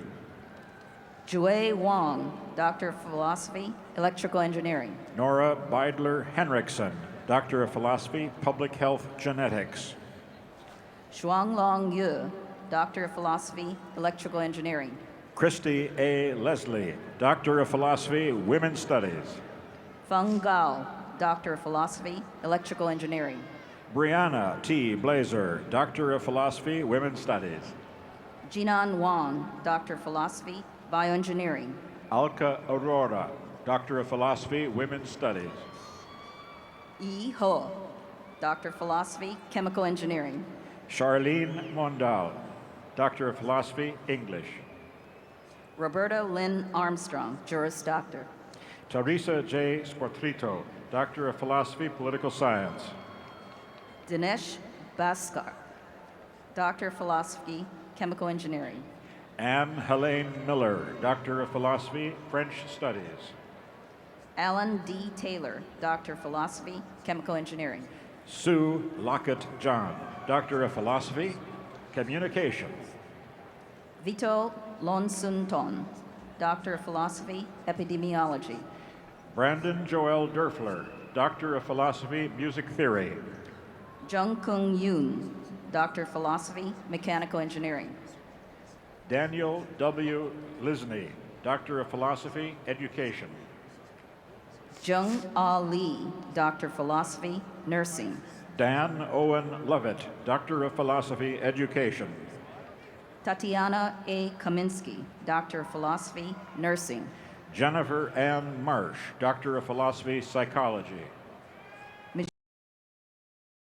Doctor of Philosophy, Physiology, and Biophysics. Federico D. Brown, Doctor of Philosophy, Zoology. Kathleen E. Rankin, Doctor of Philosophy, Physiology, and Biophysics. Yun Wei A. Siu, Doctor of Philosophy, Zoology. Zoltan Such, Doctor of Philosophy, Oceanography. Amanda L. Reichel, Doctor of Philosophy, Zoology. Mackenzie A. Howard, Doctor of Philosophy, Physiology, and Biophysics. Alexander James Coverdill, Doctor of Philosophy, Zoology. Conroy Gin Chi Sun, Doctor of Philosophy, Materials Science, and Engineering. Corey Keith Welch, Doctor of Philosophy, Zoology. Jonathan Scott Drake, Doctor of Philosophy, Forest Resources. Michael McKay Kaplan, Doctor of Philosophy, Education. James A. Lutz, Doctor of Philosophy, Forest Resources. Rochelle Therese Ward, Doctor of Education, Education Leadership and Policy Studies. Timothy A. Robertson, Doctor of Philosophy, Biochemistry. Mary Ann Unger, Doctor of Education, Education Leadership and Policy Studies. Ihunaya Okoro Frederick, Doctor of Philosophy, Health Services. Betty Jean Cobbs, Doctor of Education, Educational Leadership and Policy Studies. Beverly Youngkert Court, Doctor of Philosophy, Health Services. Daniel Louis Berg Lewis, Doctor of Philosophy, Education. Paul Alexander Curie, Doctor of Philosophy, Pathology. Andrew James Wenzel, Doctor of Philosophy, Geography. Laurie A. Kirsten, Doctor of Physical Therapy. Courtney J. Donovan, Doctor of Philosophy, Geography. Marcus Brom Flexer, Doctor of Physical Therapy. Anthony Charles Sparks, Doctor of Philosophy, Geography. Brandon Michael Bailey, Doctor of Physical Therapy. Anne Elizabeth Bonds, Doctor of Philosophy, Geography. Lee Swang Jai, Doctor of Physical Therapy. Mona A. Atia, Doctor of Philosophy, Geography. Elizabeth Marie Rigsby, Doctor of Physical Therapy. Sarah I. Starkweather, Doctor of Philosophy, Geography. Lauren Ray Esmelka, Doctor of Physical Therapy. Christopher A. Erickson, Doctor of Philosophy, Geography. Rachel Elizabeth Nelson, Doctor of Physical Therapy. Josh P. Newell, Doctor of Philosophy, Geography. Crystal Ann Perio, Doctor of Physical Therapy. Seth L. Garcia, Doctor of Audiology. Amanda Lynn McAndrew, Doctor of Physical Therapy. Rebecca Doris Schultz, Doctor of Audiology. Andrew Craig Smith, Doctor of Physical Therapy. Sarah Renee Bench, Doctor of Audiology. Carissa Ann Avila, Doctor of Physical Therapy. Sandra Renee Thompson, Doctor of Audiology. Aaron Scheides, Doctor of Physical Therapy. Melissa Lee Sean Young Ullman, Doctor of Audiology. Andy St. Germain, Doctor of Physical Therapy. Shailene Marie Gilson, Doctor of Audiology. Sean Marie Israel, Doctor of Physical Therapy. Marilee Rose Peha, Doctor of Audiology. Carrie Therese Anderson, Doctor of Physical Therapy. Hyuna Hannah Jiang, Doctor of Audiology. Petra Slepnika, Doctor of Physical Therapy. Young Mi Kim, Doctor of Pharmacy. Mary Catherine Green, Doctor of Physical Therapy. Gigi Wong, Doctor of Pharmacy. Jennifer Elizabeth, Physical Therapy. Carolyn Wanjiku Kimani, Doctor of Pharmacy. Terry Ann Albie Olson, Doctor of Physical Therapy. Rachel Susan Schreffler, Doctor of Pharmacy. Lori D. McConnell, Doctor of Physical Therapy. Aaron K. Chin, Doctor of Pharmacy. Gregory J. Brennan, Doctor of Philosophy, Microbiology. Shaquille Bandali, Doctor of Pharmacy. Paul M. Berube, Doctor of Philosophy, Microbiology. Paul Ray Matson, Doctor of Pharmacy. Zhong Liang Wu, Doctor of Philosophy, Mechanical Engineering. Etseganet Abate Asefa, Doctor of Pharmacy. Zhengsheng Wang, Doctor of Philosophy, Mechanical Engineering. Julie Junggun Sun, Doctor of Pharmacy. Hyun Chul Kim, Doctor of Philosophy, Mechanical Engineering. Sujin Park, Doctor of Pharmacy. Xu Yung Jing, Doctor of Philosophy, Electrical Engineering. Sin Man Jennifer Law, Doctor of Pharmacy. Xiao Yu Sai, Doctor of Philosophy, Nursing. Louisa Mingshang Chu, Doctor of Pharmacy. Chi Peng Su, Doctor of Philosophy, Electrical Engineering. Kristen Elizabeth Kai, Doctor of Pharmacy. Shu Wu Jason Guo, Doctor of Philosophy, Electrical Engineering. Donna Lee Messina, Doctor of Philosophy, Education. Michael James Cobb, Doctor of Philosophy, Bioengineering.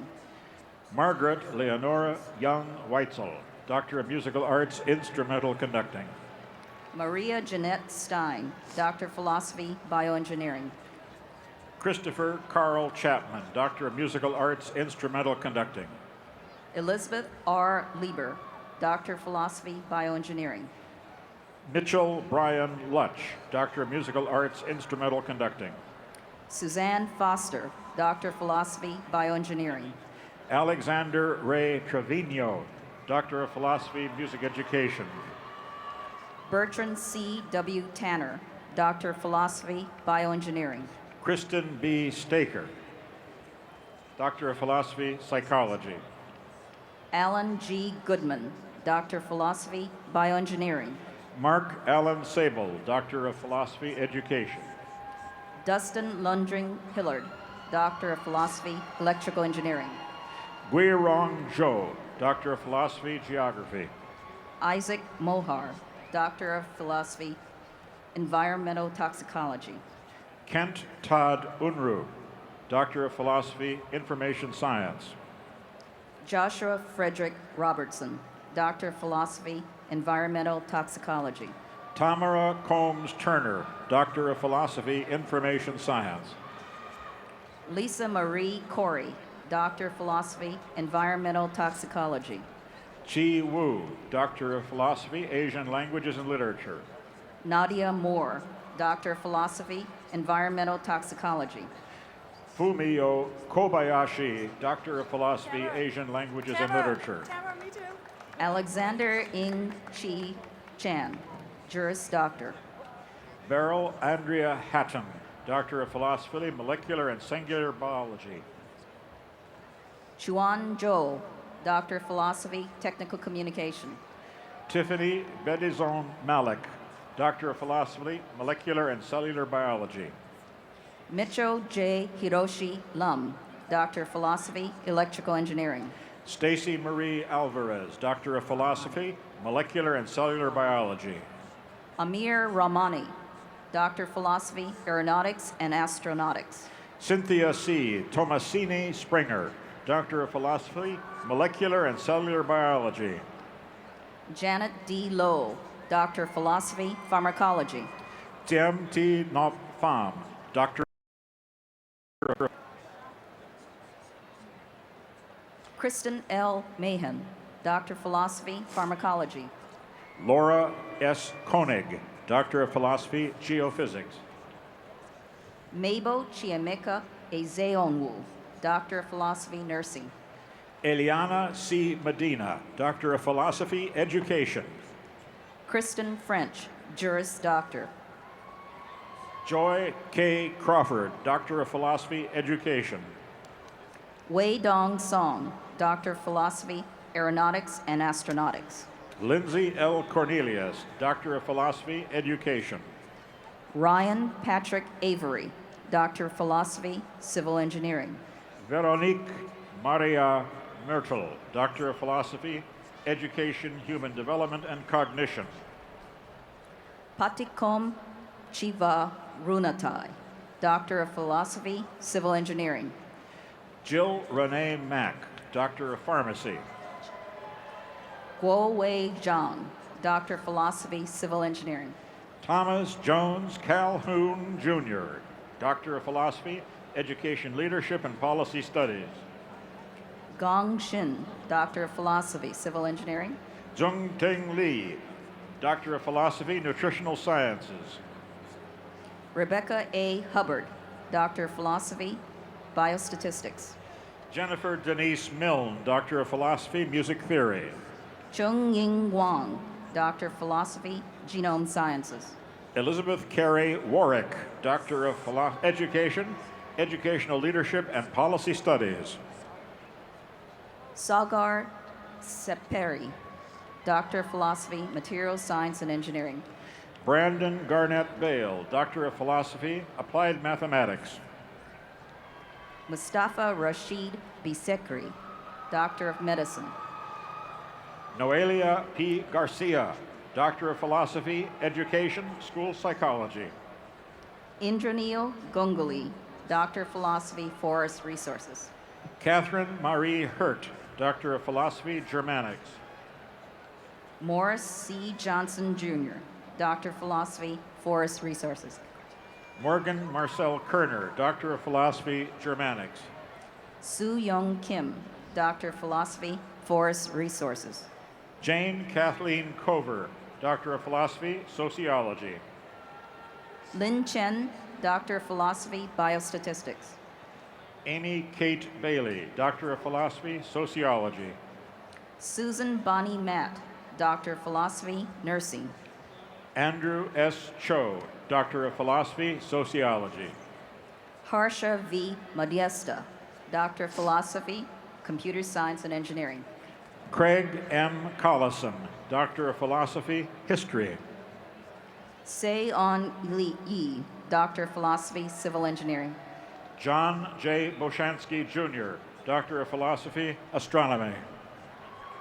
Schwabin Zhang, Doctor of Philosophy, Oceanography. Melissa Brown Filkowski, Doctor of Education, Education Leadership and Policy Studies. Roberto F. Liu, Doctor of Philosophy, Industrial Engineering. J. Jacob Kulstad, Doctor of Philosophy, Psychology. Maya Roderick, Doctor of Philosophy, Computer Science and Engineering. Carrie Rose Tchaikovsky, Doctor of Philosophy, College Classics. Mira Doncheva, Doctor of Philosophy, Computer Science and Engineering. Li Hong Tang, Doctor of Philosophy, Comparative Literature. Wilmot Wei Mao Lee, Doctor of Philosophy, Computer Science and Engineering. Enrica Omoyele Hampton, Doctor of Education, Special Education. Xin Dong, Doctor of Philosophy, Computer Science and Engineering. Asif Peretz Oran, Doctor of Philosophy, Statistics. Valentin Nikolaev Razmov, Doctor of Philosophy, Computer Science and Engineering.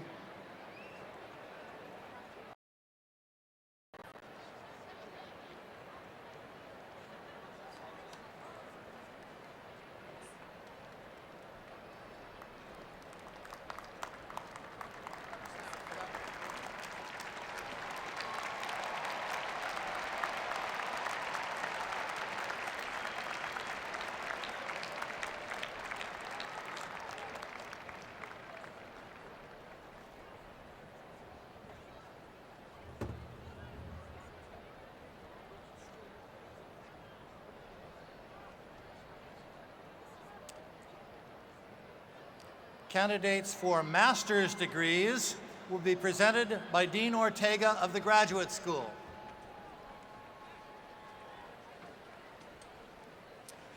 Mr. President, I would like to introduce Dean Patricia Wasley from the College of Education to present the master's candidates from that college. Candidates for the various master's degree in the College of Education will please rise. Please standing. There you go. Mr. President, I'm honored to present these candidates to receive their respective master's degrees. Candidates will please remain standing. Now, candidates for the various additional master's degrees from all schools and colleges will please rise. Join your education colleagues.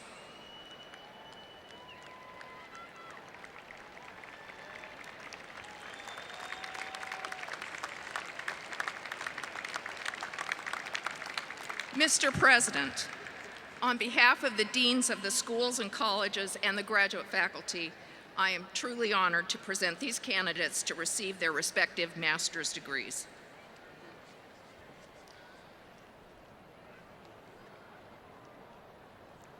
Regent Baer, it is my distinct honor to present to you all of the master's degree candidates from the various schools and colleges for their degrees. On behalf of the Board of Regents and the graduate faculty, I am pleased to confer upon each of you your master's degree. Congratulations. You'll be presented today with a memento of this graduation exercise. Please come forward.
Please be seated.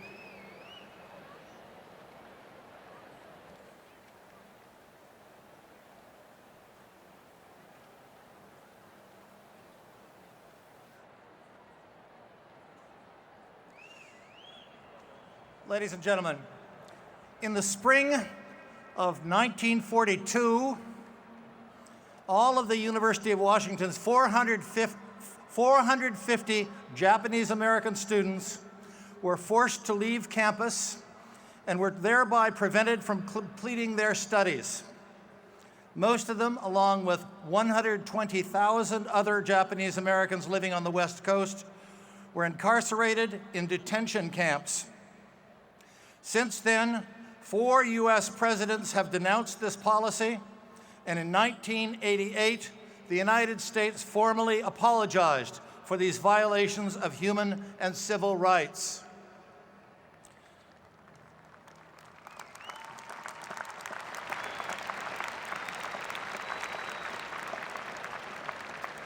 Last month, the University of Washington held an historic ceremony to confer honorary baccalaureate degrees upon these students in recognition of their exceptional achievements and the extraordinary manner in which they have triumphed over injustice. 185 former students were honored at the ceremony. 2 of those students are with us today, Dr. Chio Ikata Koreyuchi and Ms. Tama Morutani Inaba. We'd like them to come forward. Regent Stanley Baer and Frederick Kiga will read the honorary degree citation and present our honorees with mementos of today's graduation exercise.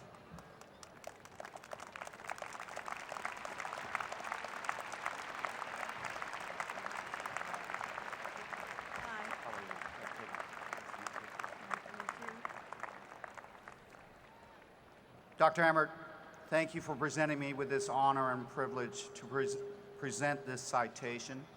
On behalf of the Nikkei community, and for me personally, as a nephew of one of the honorees, I would like to thank the University of Washington administration and my fellow regents for bestowing this honor on this group of Japanese students at the University of Washington, and for providing closure to a very dark period of their lives. Now the citation.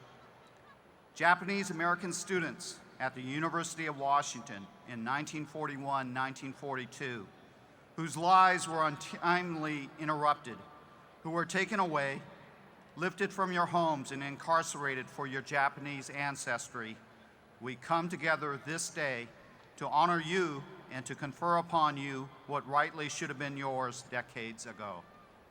In the dim fog of war, the threads of fear and intolerance wove a clouded shroud. We gather to dissolve that shroud and enlighten. You have shown us the way. You have taught us perseverance, integrity, and loyalty that will not be weakened or compromised. You have demonstrated that an indomitable spirit transcends hardship and that dignity is inviolable. You have taught us of impregnable family bonds, of parents who gave wings to their children's dreams, and children who revere and protect their parents. You have taught us that true greatness lies in an open heart, a steadfast presence that does not bend under provocation, and a willingness to forgive. You have taught us the critical importance of speaking out in defense of our civil liberties. You have sacrificed to preserve a nation committed to liberty and justice for all, so that all might one day comprehend the true meaning of freedom. So much was taken from you, yet you had given so much in return. You have traveled a long, arduous road. We remember those who have died along the way, and those still living who could not be here for this moment. We remember all who stood with you against blind prejudice and offered support during your journey. A trust was violated. We come together to restore. We acknowledge the injustice of the past and we walk with you now into the future. For your courage, your grace, your magnanimity, for your remarkable achievements in the aftermath of what you endured, for your allegiance to your principles and your country, the University of Washington is proud to confer upon you the degree of Bachelor of Arts, honoris causa, nunc pro tunc. Congratulations.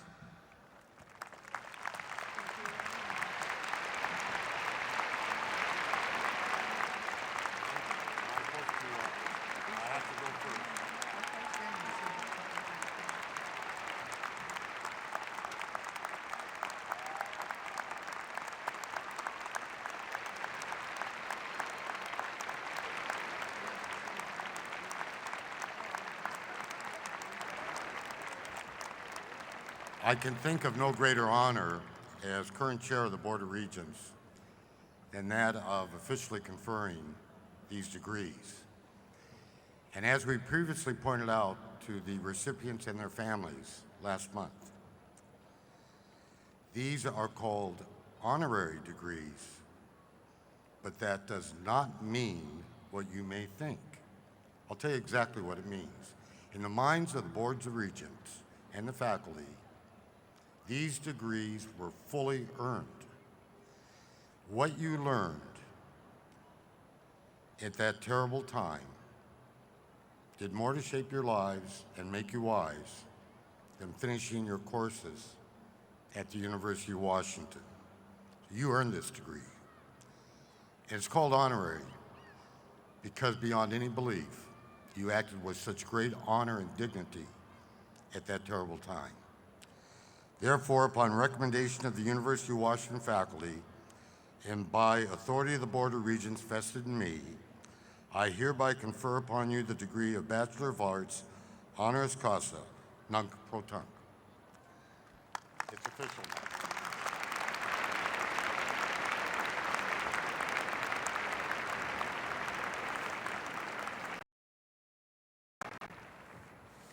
President of the University and the Regents of the University, on behalf of my classmates, I am very proud to accept this degree, and I would like to express our gratitude to the University of Washington for honoring the Japanese American students of 1941 and 42. We have always been Huskies, and we are delighted to be officially recognized as alumni of this great university. Thank you very much.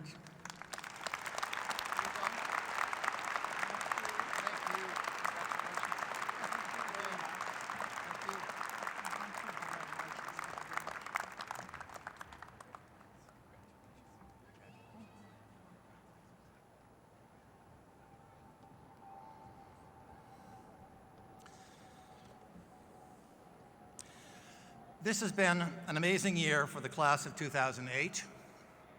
You have brought distinction to yourselves and to the university. And so, before we confer your bachelor's degrees, we would like to take a moment to reminisce about your time here at the University of Washington.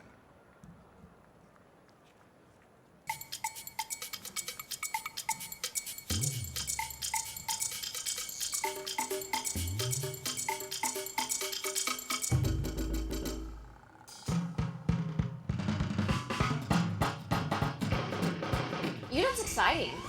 There's always something new to learn, and there's always interesting people to meet. To me, the University of Washington is a global university. I've met people from all over the world. To me, UW is the ultimate life experience. From the late nights at Odegaard studying, the walking through the quad in springtime, Drumheller when it's in full force and you see Rainier right behind it. UW is home. I have spent more time on this campus than I have at my own apartment. To me, UW is purpose. You're here to go to school, but it's so much more than school. UW is where I learn to be who I want to be for the rest of my life.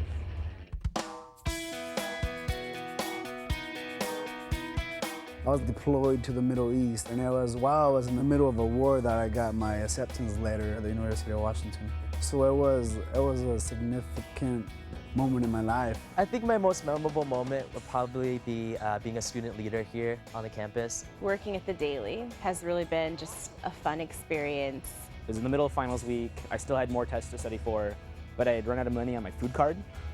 So I went and sold my textbooks back to the bookstore, and I went and bought a burrito from Chipotle. So I sold my textbooks for food in order to eat. Going to football games, me and my friends always had such a good time because it's such a big event and takes all day getting ready for it.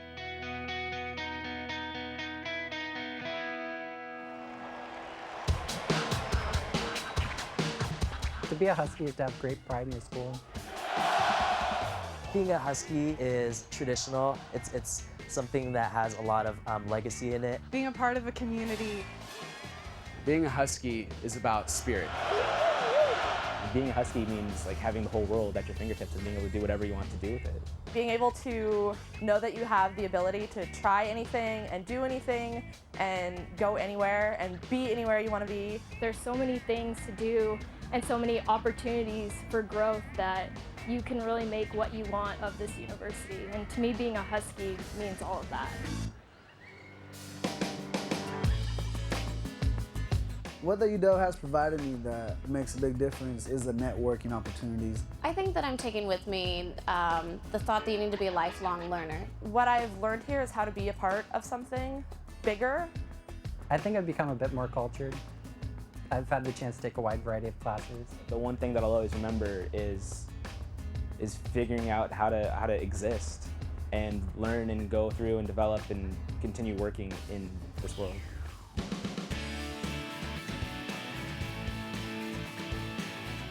Get moving. This is now. This is your life. We just went to an awesome university here, and now we get to take that experience with us. Relationships that you've fostered, and then just go out to the world and use what you've learned. Thanks, Mom and Dad. Be open and be willing and accepting of any person or any opportunity that comes your way. Just do what you love and be passionate about what you're doing. Just always treasure and remember the memories that you made while you attended the university. Go out and become part of the world in the way that this institution has taught you and make it a better place. Woo! I'm pretty much feeling every emotion possible right now. The scary, the sad, the happy, the relief, the excitement of graduating.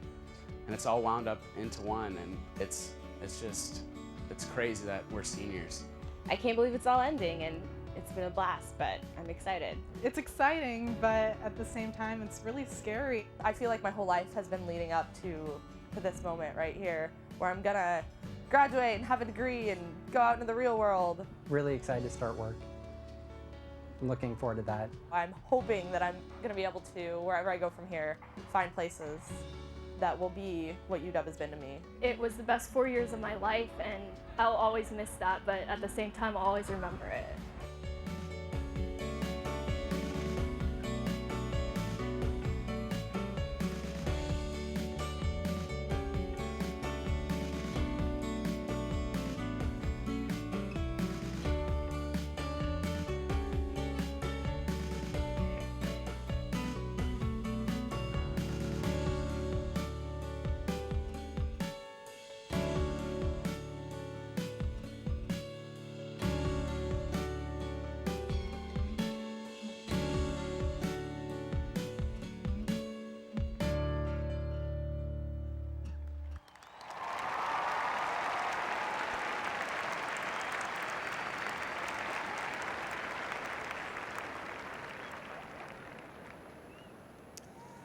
Candidates for bachelor's degrees in the various colleges and schools of the university will be presented by the several deans. The candidates who have been accepted by the general faculty of the university for their respective degrees are listed in the commencement program. Candidates for bachelor's degrees in the College of Arts and Sciences will be presented by Dean Anna Mari Kause.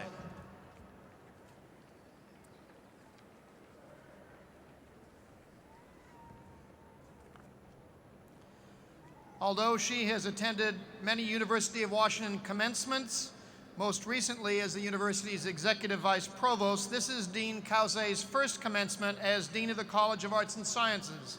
We've once again found ourselves in the enviable position of searching the entire country for the best person to lead one of our most important colleges and finding that the right person was right here in our midst. Congratulations, Dean Cause, and welcome to the deanship. Thank you very much.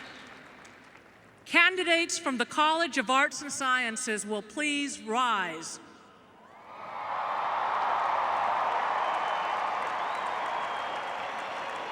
I guess there's a few of you out there. Mr. President, I have the honor to present these candidates for the degrees of Bachelor of Arts, Bachelor of Fine Arts, Bachelor of Music, and Bachelor of Science. And I recommend that all who have fulfilled the requirements of the College of Arts and Sciences be awarded their bachelor's degrees.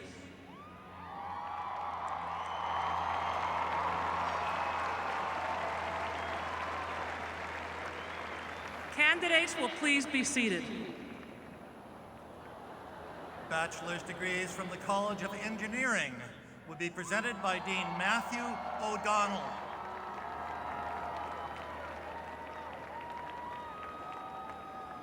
Candidates from the College of Engineering will please rise.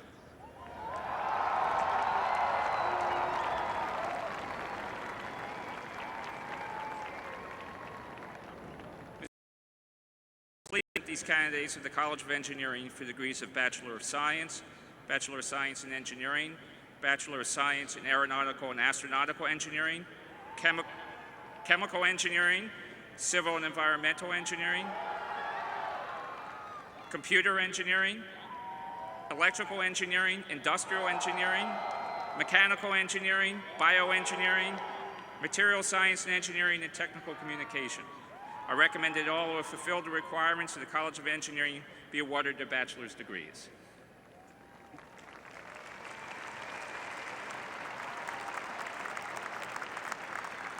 Candidates will please be seated. Candidates from the College of Forest Resources will be presented by Dean Bruce Baer. Will the candidates from the College of Forest Resources please rise?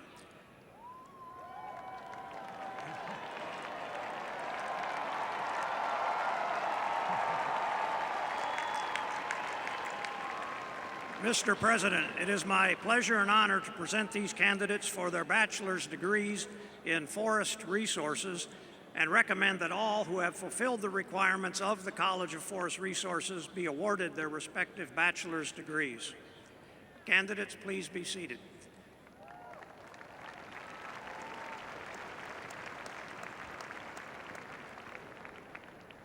Bachelor candidates from the Information School will be presented by Dean Harry Bruce.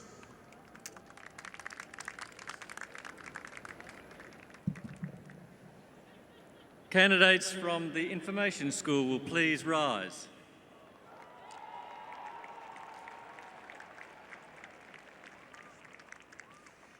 It gives me great pleasure, Mr. President, to present the candidates of the Information School for the degree of Bachelor of Science in Informatics. I recommend that all who have fulfilled the requirements of the Information School be awarded their bachelor's degrees.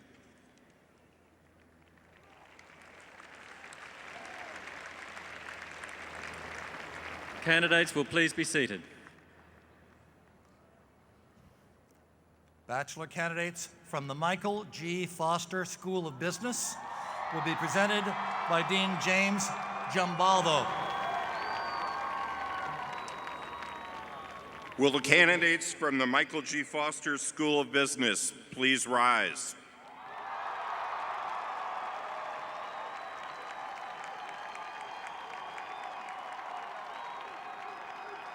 Mr. President, it is with much pleasure that I present these candidates for bachelor's degrees in the Michael G. Foster School of Business and recommend that all who have fulfilled the requirements of the Foster School be awarded their respective degrees.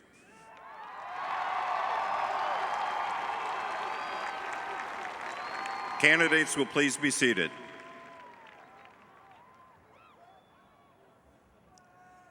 Bachelor candidates from the College of Ocean and Fisheries Sciences will be presented by Dean Arthur Noel.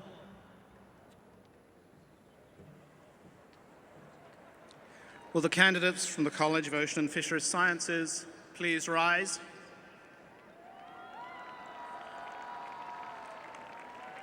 It gives me great pleasure, Mr. President, to present these candidates for bachelor's degrees in oceanography and aquatic and fisheries sciences. I recommend that all who have fulfilled the baccalaureate requirements of the College of Ocean and Fisheries Sciences be awarded their respective degrees. Candidates, please be seated.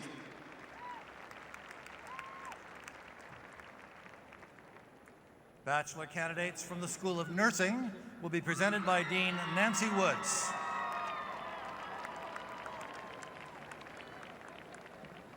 Ladies and gentlemen, this is Dean Woods' last appearance here as Dean of the School of Nursing.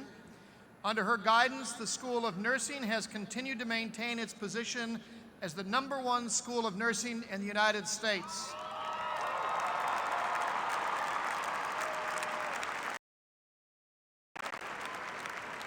The school consistently receives more grants for nursing research than any other school in the country and is widely recognized for its excellence. Dean Woods has brought great distinction to this university, and we are very fortunate to have her and her leadership with us for so long. Please join me in thanking Dean Woods for her many years of service as Dean.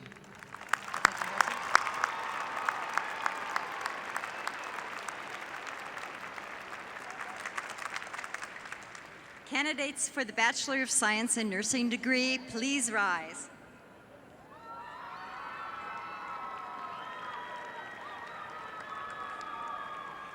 Mr. President, it is my honor to present these candidates to you for the degree of Bachelor of Science in Nursing and to recommend that all who have fulfilled the requirements of the School of Nursing be awarded their respective degrees.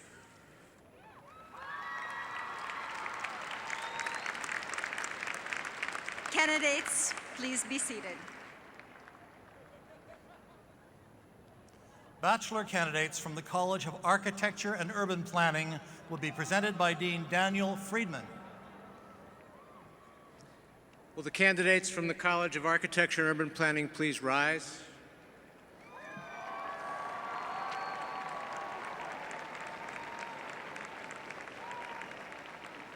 Mr. President, I have the honor to present these candidates for bachelor degrees in architecture, urban planning, landscape architecture, construction management, and in community and environmental planning, and recommend that all who have fulfilled the requirements of the College of Architecture and Urban Planning be awarded their respective bachelor degrees. Candidates, will you please be seated?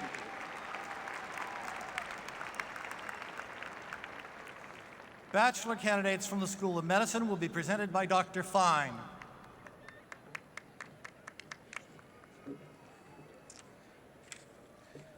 Will the bachelor candidates from the School of Medicine please rise?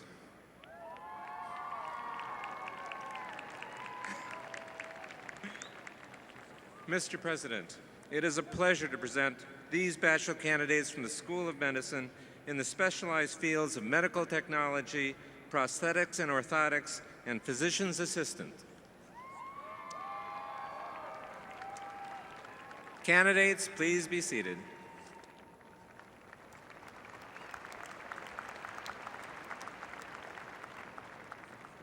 Candidates from the School of Social Work will be presented by Associate Dean Edwina Uehara.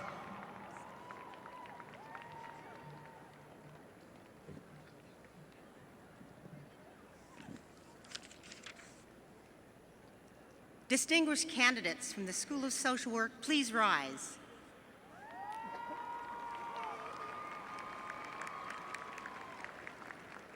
Mr. President, on behalf of the social work faculty, it is my great privilege to present these candidates for their bachelor degrees in social welfare and recommend that all who will fulfill the requirements of the social work school be awarded their respective bachelor degrees. Candidates, please be seated.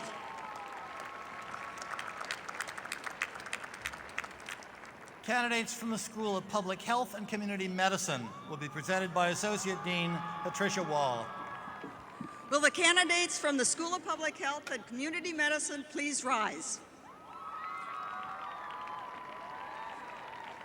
Mr. President, it is with great pleasure that I present these candidates for bachelor's degrees in the School of Public Health and Community Medicine. I recommend that all who fulfill the requirements of the School of Public Health and Community Medicine be awarded their respective degrees. Candidates, please be seated.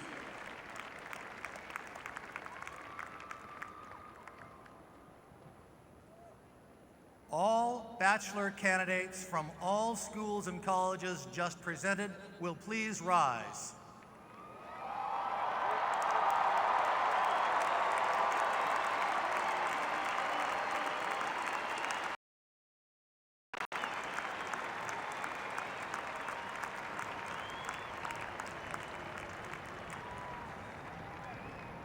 Following Regent Bearer's citation awarding the various bachelor's degrees, all candidates will be seated immediately and, under direction of faculty marshals, will await their turn to come forward one row at a time. Regent Bearer, it is my distinct honor and privilege to present to you all bachelor's degree candidates from the various schools and colleges, the class of 2008.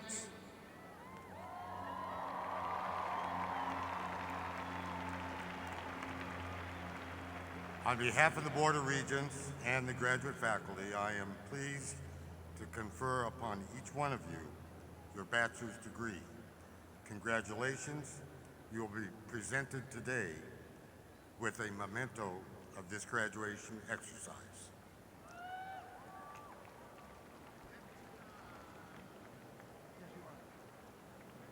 Please be seated.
Margaret Gordon will now lead us in the singing of the Alma Mater.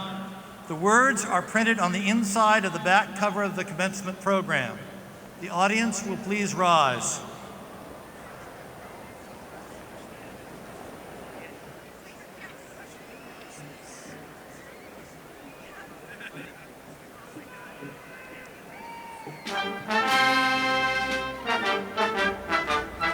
To her we sing, who keeps the ward over all her sons from sea to sea. Alma Mater, Washington, our health, the health we give to thee. Child of the mighty Western land, you're the mother of the mighty race. Silent, her gentle vigil, holding strength, purity, and grace. Oh, hail, O Washington, thy sons and daughters sing glad acclaim through years of youth and loyalty, and still in age we sing thy fame. In honor thy towers stand, thy battlements shining, dawning light, and Glogan in sunset rays. All hail, O Washington.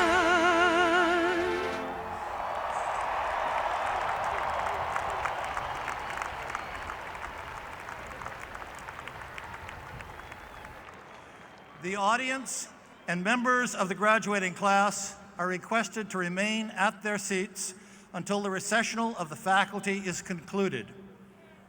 The graduating class is then free to join family and friends. The 133rd Commencement exercises of the University of Washington are now closed.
can see all obstacles in my way. Gone are the dark clouds that had me blind. It's gonna be bright.